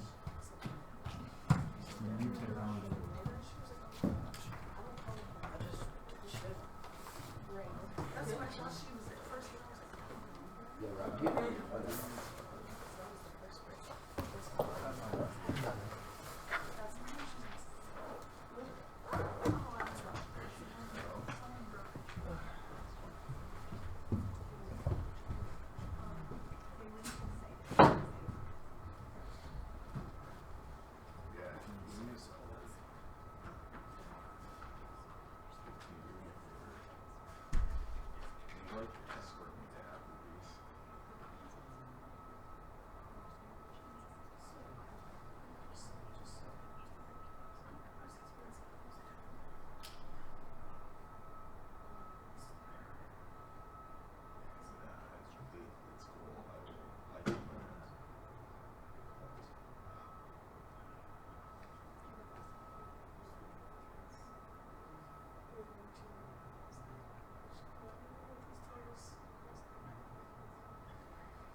just said that she turned on.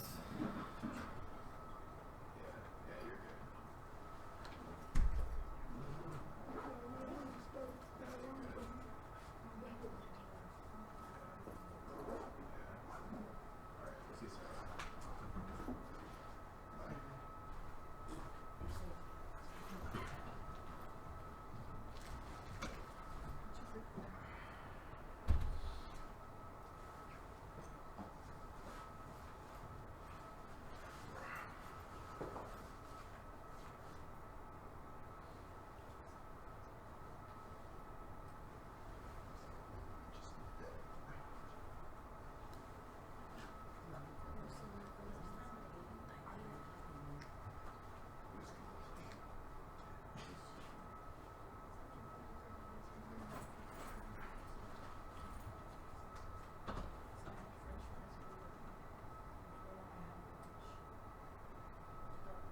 you're good. Alright,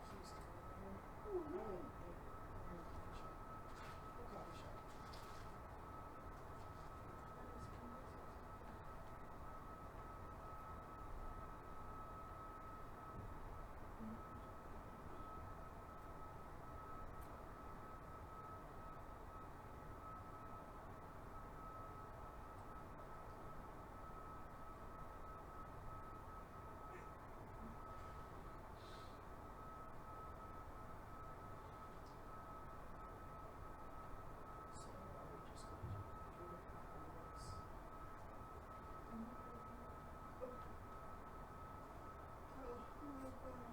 Bye.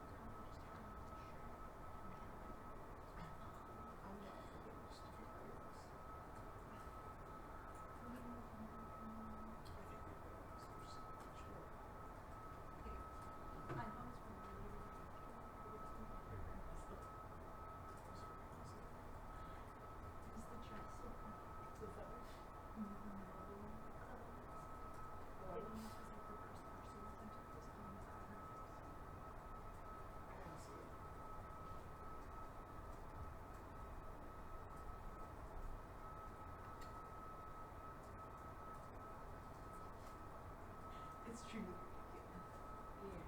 She's a girl. Yes.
we're not very articulate anymore. No, it's totally fine. I also could have just written it. Yeah.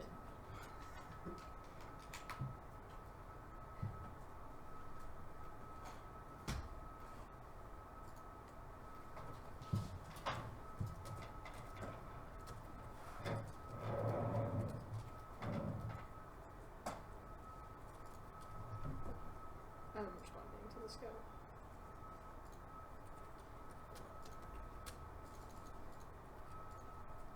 Just for them the chain. They just want our round report. Yeah, but I I'm don't know. also gonna forward the chain.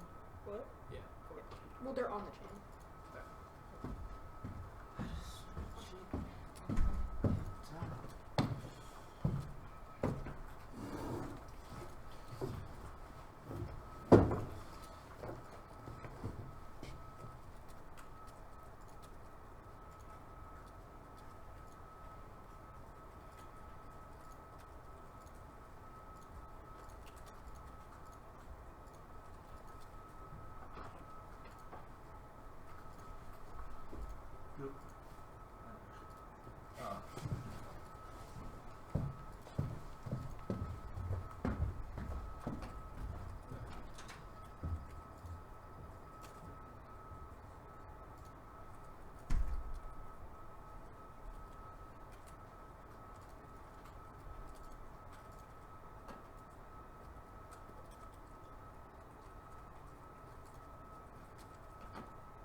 God, there were some fucking apps in this to me. Like what? Berkeley restrict cobalt trade between the U.S. and Cuba. Deep. George Mason broke restrict things that violate agreement we have with India, trade F, Georgia AR report, NWOC's F as a CDA F. They've already done that. Yeah, but this plan, it's like enact agreements to the provision of the protocols that restrict the authority of the President of the U.S. to commit issues and nutrition. So just a reorg of the same thing.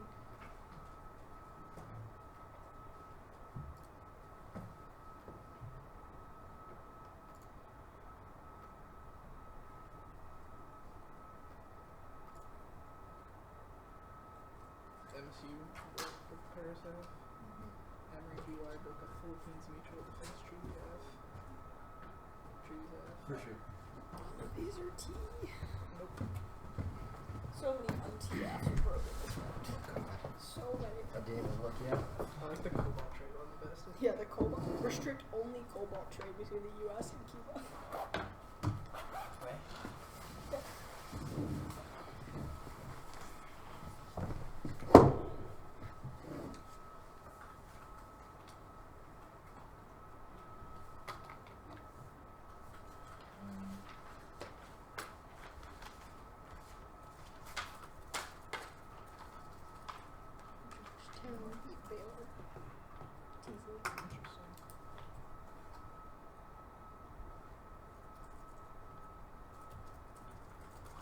What's the website that I was looking at?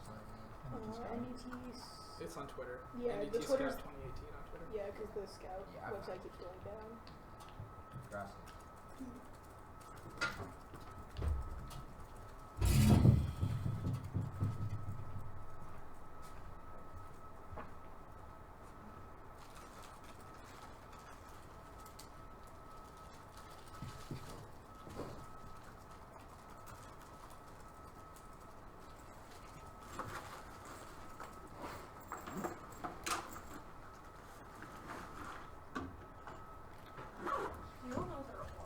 Yeah, there's one right outside of Yeah, it. something like that.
Coliseums are debating each other.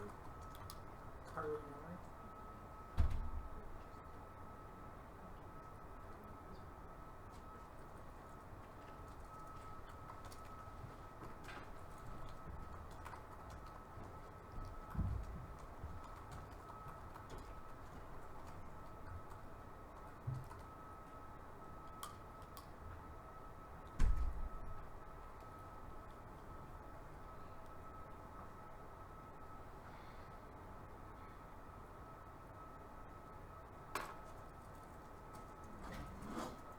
Can we talk about this panel of Jacob Thompson, AK, and Natalie Ness?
Yeah.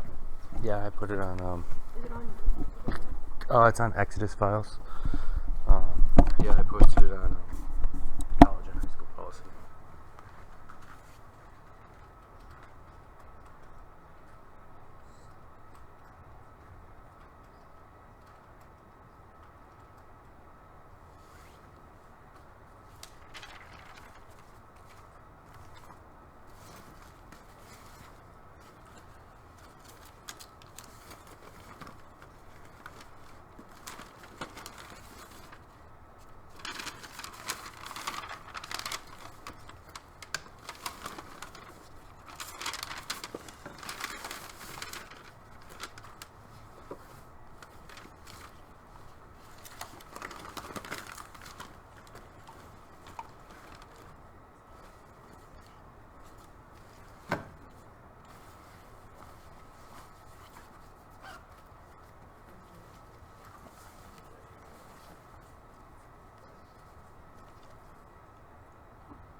someone to re-download League and play.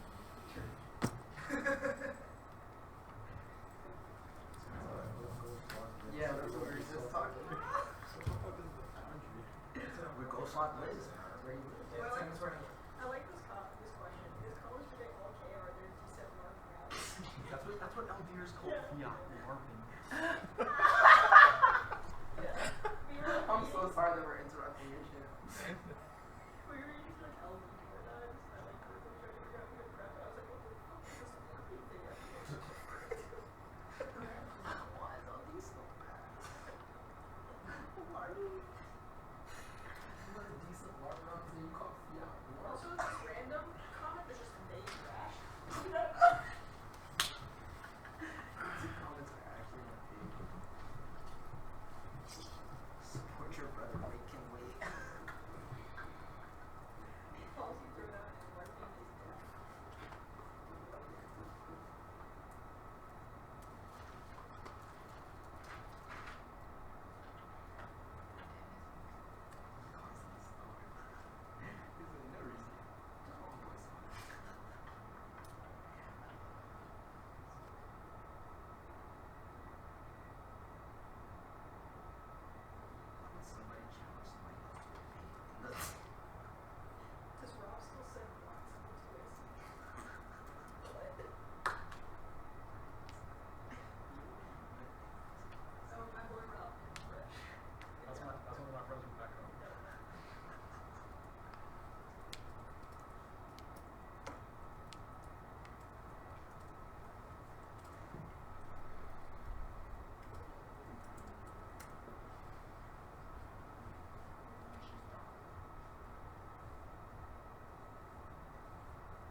surprised the fight bracket idea was this widespread.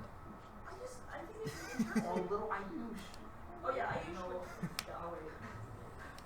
I might protect Ayush. See, I think you would win because Jasmine works out like. Oh my god, Jasmine would actually murder. Jasmine actually has been in the gym. Yeah, like I literally every time I see her, I'm like, we need like when we like let's go to the work, you just force me to work out with you so I can make gains.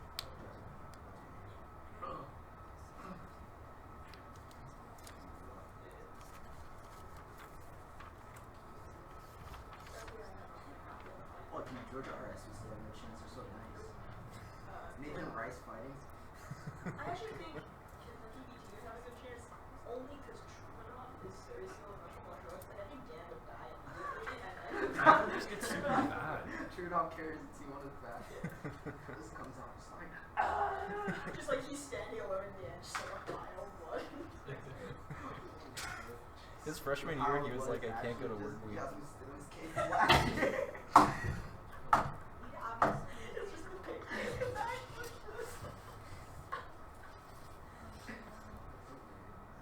I hope the kids are enjoying us stuff.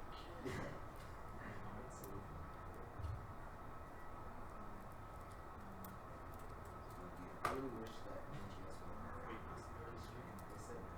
The comments were just so bad. They said yes to be treated as Wichita State. Hey. That's what No, you're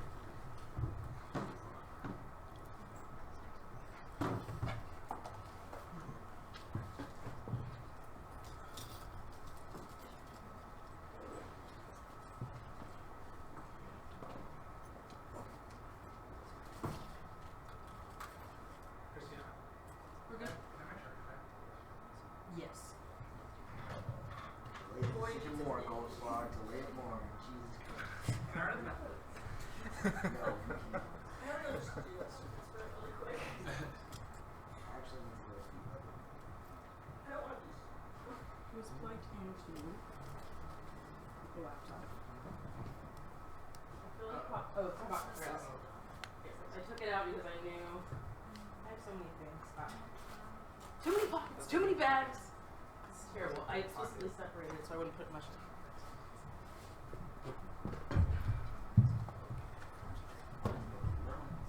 Israel D. you just need. Alright.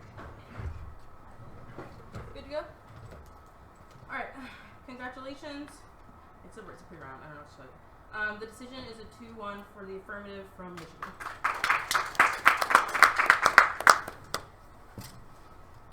I voted neg. So one general thing that I kept thinking about as I was putting my decision together was that in some ways one of the strengths of the negative argument I thought was that it was fairly broad and generic at the link level. And I think the AF made a bunch of kind of high-level framing choices about how you wanted us to put the debate together that kind of played into that thematic. And that combined with some confusion on the AF's part about that last point, about how exactly you wanted us to think about what the AF did, made it pretty easy for me to just kind of follow the line of the strength of the link evidence, and I'll try to fill that out as best I can here quickly. So from the get-go, I thought in several speeches that the AF kept saying, like, vote for the best challenge to white supremacy. And like that, just from the get-go, so clearly as a frame for thinking about how to decide each part of the debate, so helps the basic link and alternative argument, which is about like where the starting point should be. Should it be at technical legal reform and litigation strategies, or should it be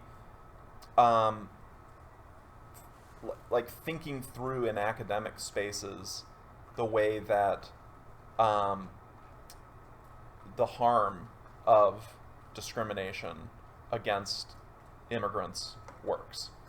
And so like that, just like that, like I said, that just like basic simplicity and kind of elegance to the link just like fits so well within the frame that the AF just kind of started the whole debate from. Now, it is the case that there was like a couple other different ways that the AF framed it.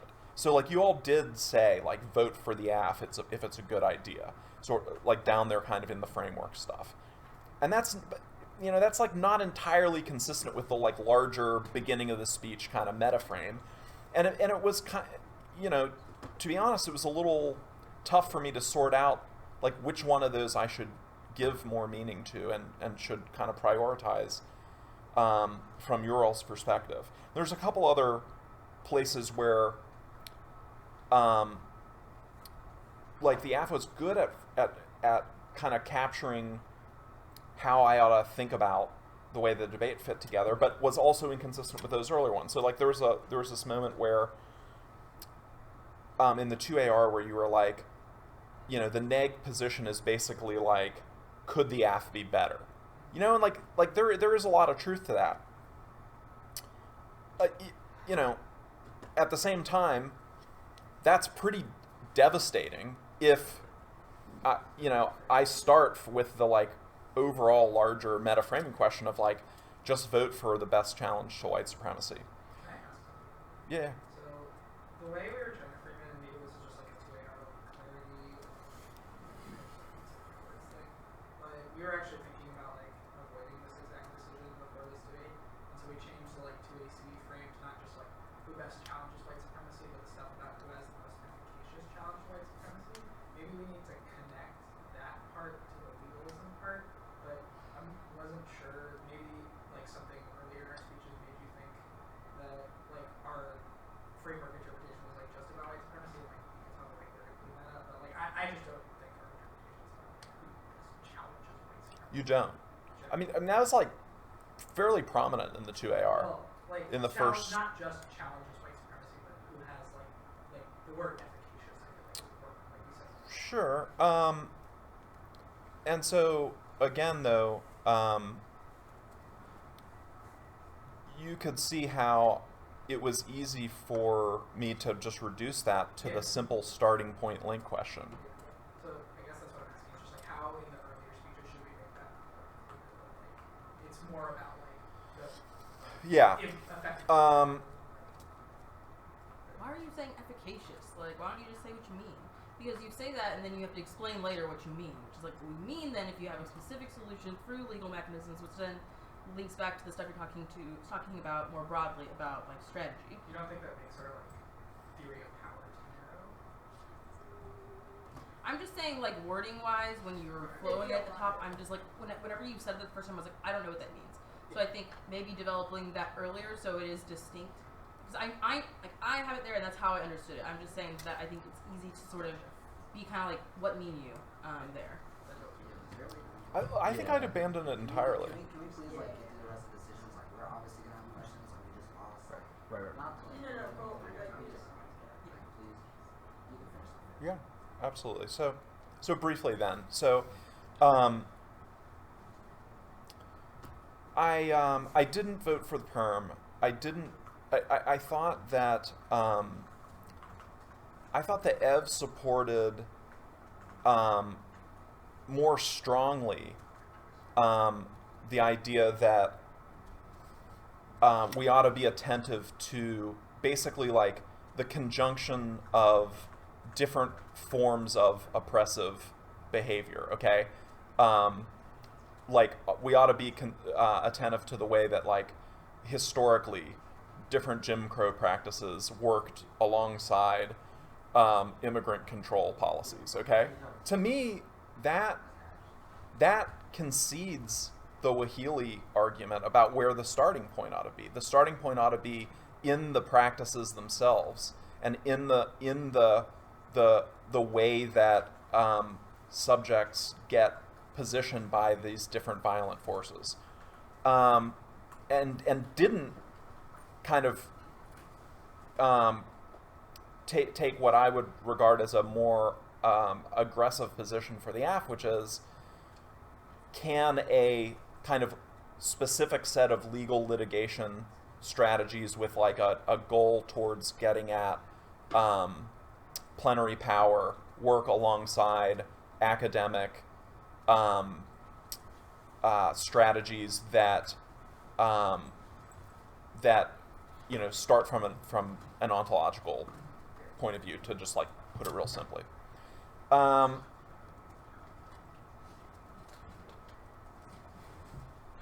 In broad strokes, I'm happy with leaving it at that, but I'm happy to follow up with some other questions. I don't want to fill up all the time. Yeah. Cool. I think for me, I decide a little bit differently because I do feel like it's not that you don't have the evidence to make your links more specific, but I feel like it collapses down a bit in the 2 and R. I feel like in the 2 and C, you're doing a better job of sort of the what Haley stuff, and you need to center it. Here's where I think it gets a little muddled. So we need to talk about immigration, and then the example that you're using in the 2 and R, sort of about subject formation and legalism, comes back to sort of how we talk about people, which informs how our policies are carried out.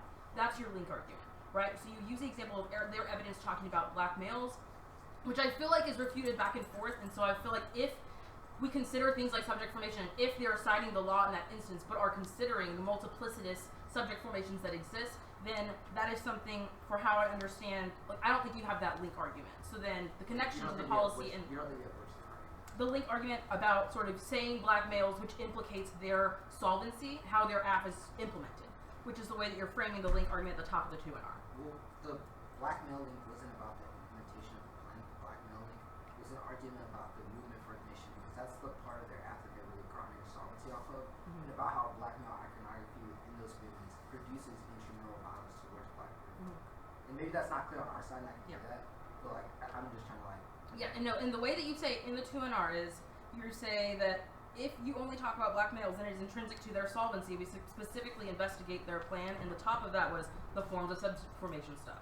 And so that's the way that you framed it in the 2 and R. I don't think you should frame it that way in the 2 and R. I do think that they should be kept separate, because I think there are 2 levels of the link. I think that the Allen evidence is really good, and I feel like you should be using it more to bolster your argument about citizenship and black peers that's outside of that, because of things like deviant sexual practices. They talk about prostitutes in that piece of evidence. It also specifically talks about civilization's relationship to hygiene. So you just sort of break it down to be like, well, then they can use HIV/AIDS as the reason that people cannot come in because they are a risk to national security. And so I think that you need to make it bigger than that. National security, you sort of say, goes beyond immigration. That's where I think that the center needs to be more in the 2 and R, because that piece of evidence is talking about people, like legal status versus social interaction. So the example you're giving in the 2 and C is really good about bringing people here. They could get in because of immigration, but then what happens here is not accepting at all. People get spat on. There's discrimination in the United States on a daily basis, and that gets back to the on-side focus, which is why trying to fix immigration does not solve the broader problems. And you have a question? I guess it's like generally when we try that strategy, it just seems like a lot of times the apps just get to be like we're stepping in the right direction type shit, because all the shit that we're saying is link arguments are outside of the parameters of the plan, and that they don't garner solvency off of. So what I was trying to do in 2 and R was, because the Lloyd card does specifically talk about immigration policy and talk about HIV/AIDS and black variations, and so I was trying to collapse the Lloyd and the Allen stuff into like a single story to be like, if it was to be like your arguments about what is considered as discrimination doesn't take into account how law is able to neutral code language into being like HIV/AIDS is not about discrimination onto a certain population, right? Even though it is, right? But it's about the general safety of like the American population towards a disease threat, right? Which is abstracted from the people that have that disease. And I think that isn't a good example, but I think you need to respond to their argument, which is that it's used by national security frames to justify as like that is the reason why they're not let in, which is why they give the previous example of people discriminating on HIV status. The 2 and R push on that is just like they literally don't have any evidence on that, which is like none of their, and like I went through their evidence, like none of their evidence have anything about HIV/AIDS, black queer people, or how national security is able to mutually code disease rhetoric.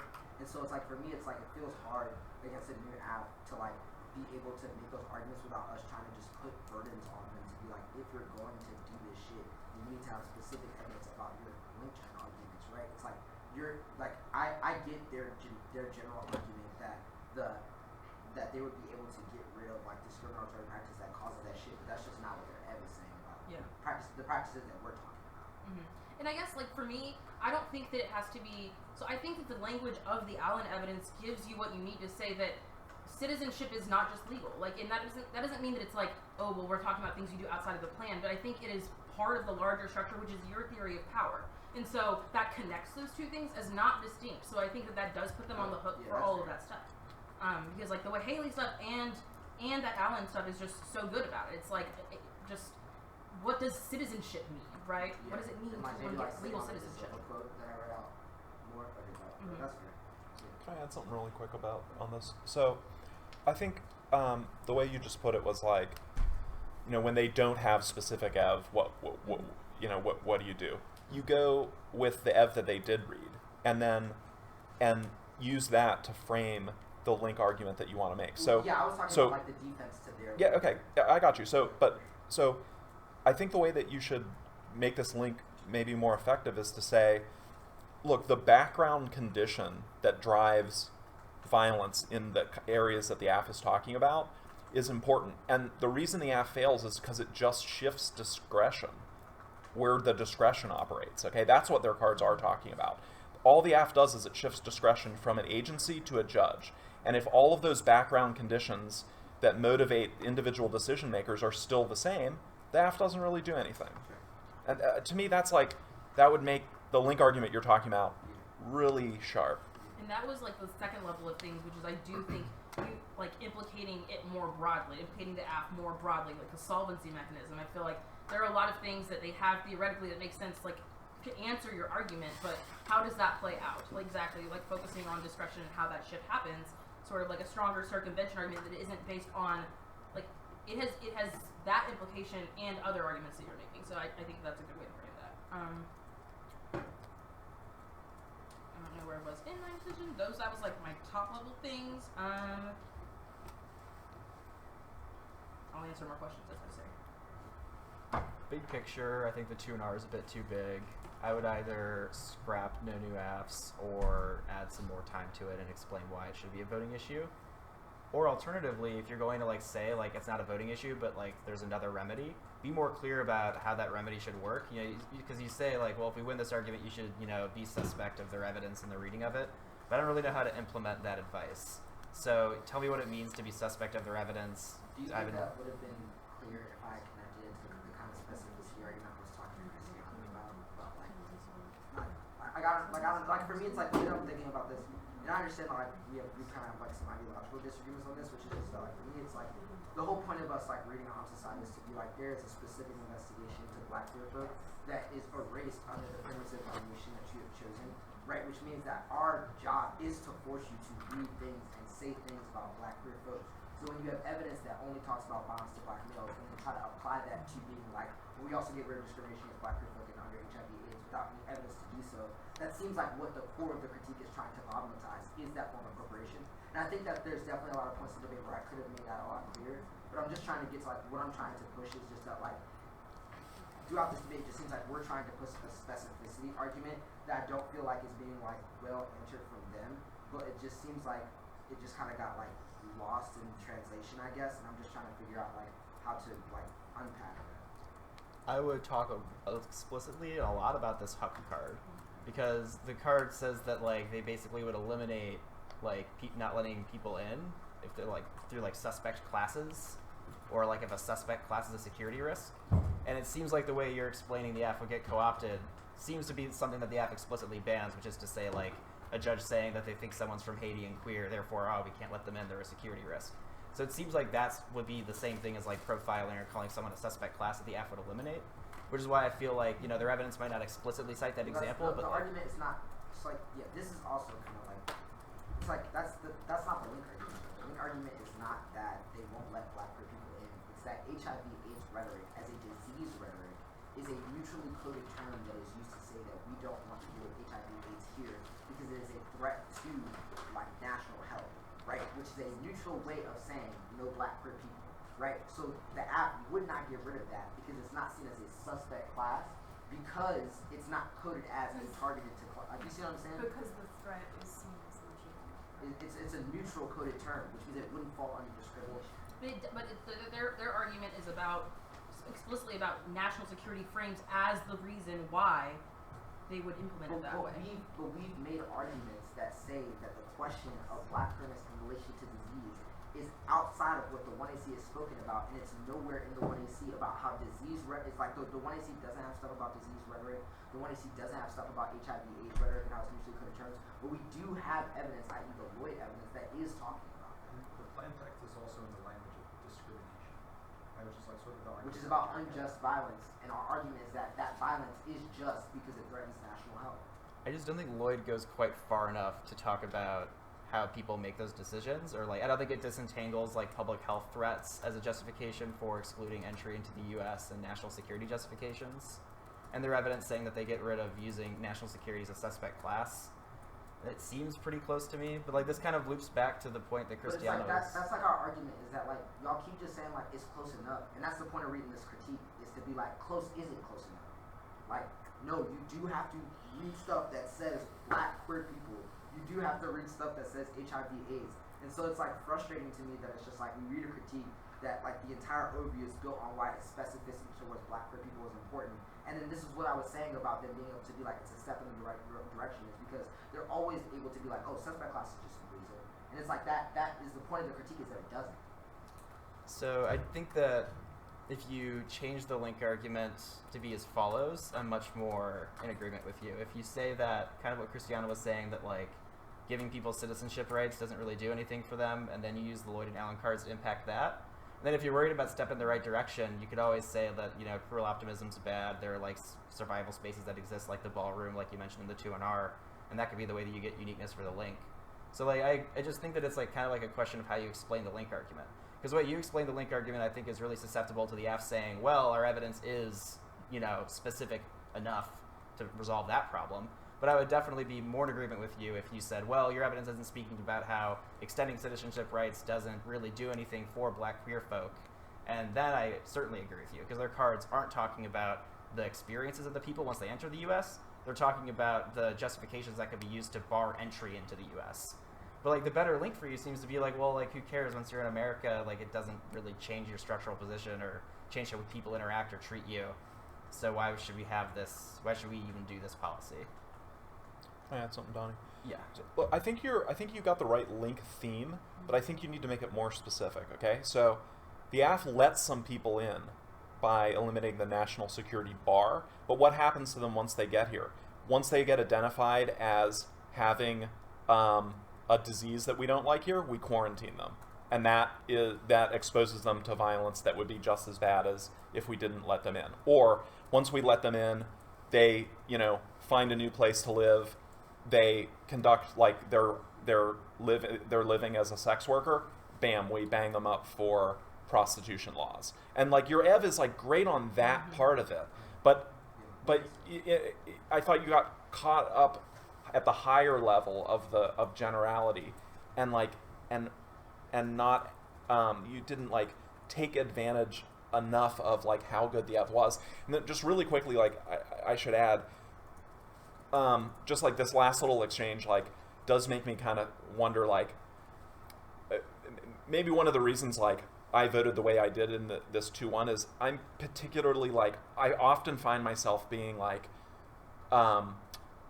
more about the Ev than exactly the way that you said it. So, like, I think I probably gave you, like, probably some more credit on Alan than it sounds like the other two judges does, and that's not like a good thing.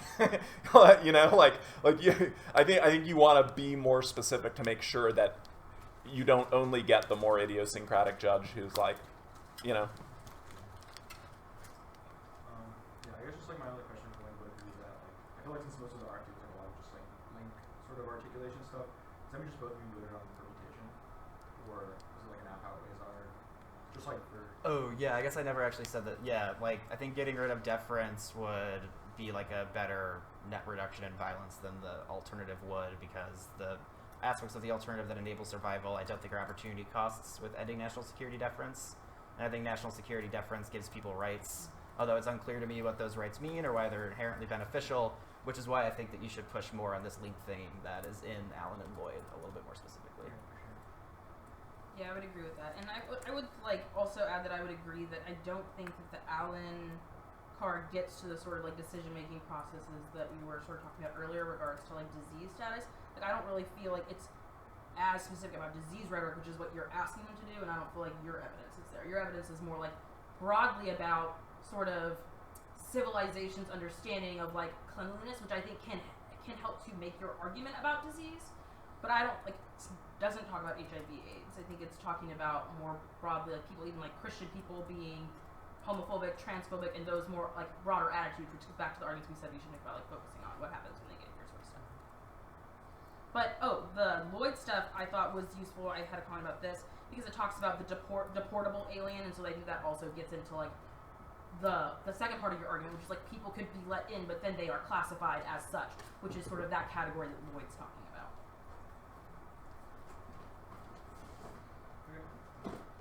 Sorry, deportable alien and alien citizens. Alien citizens is the example. Thank you. I like the time.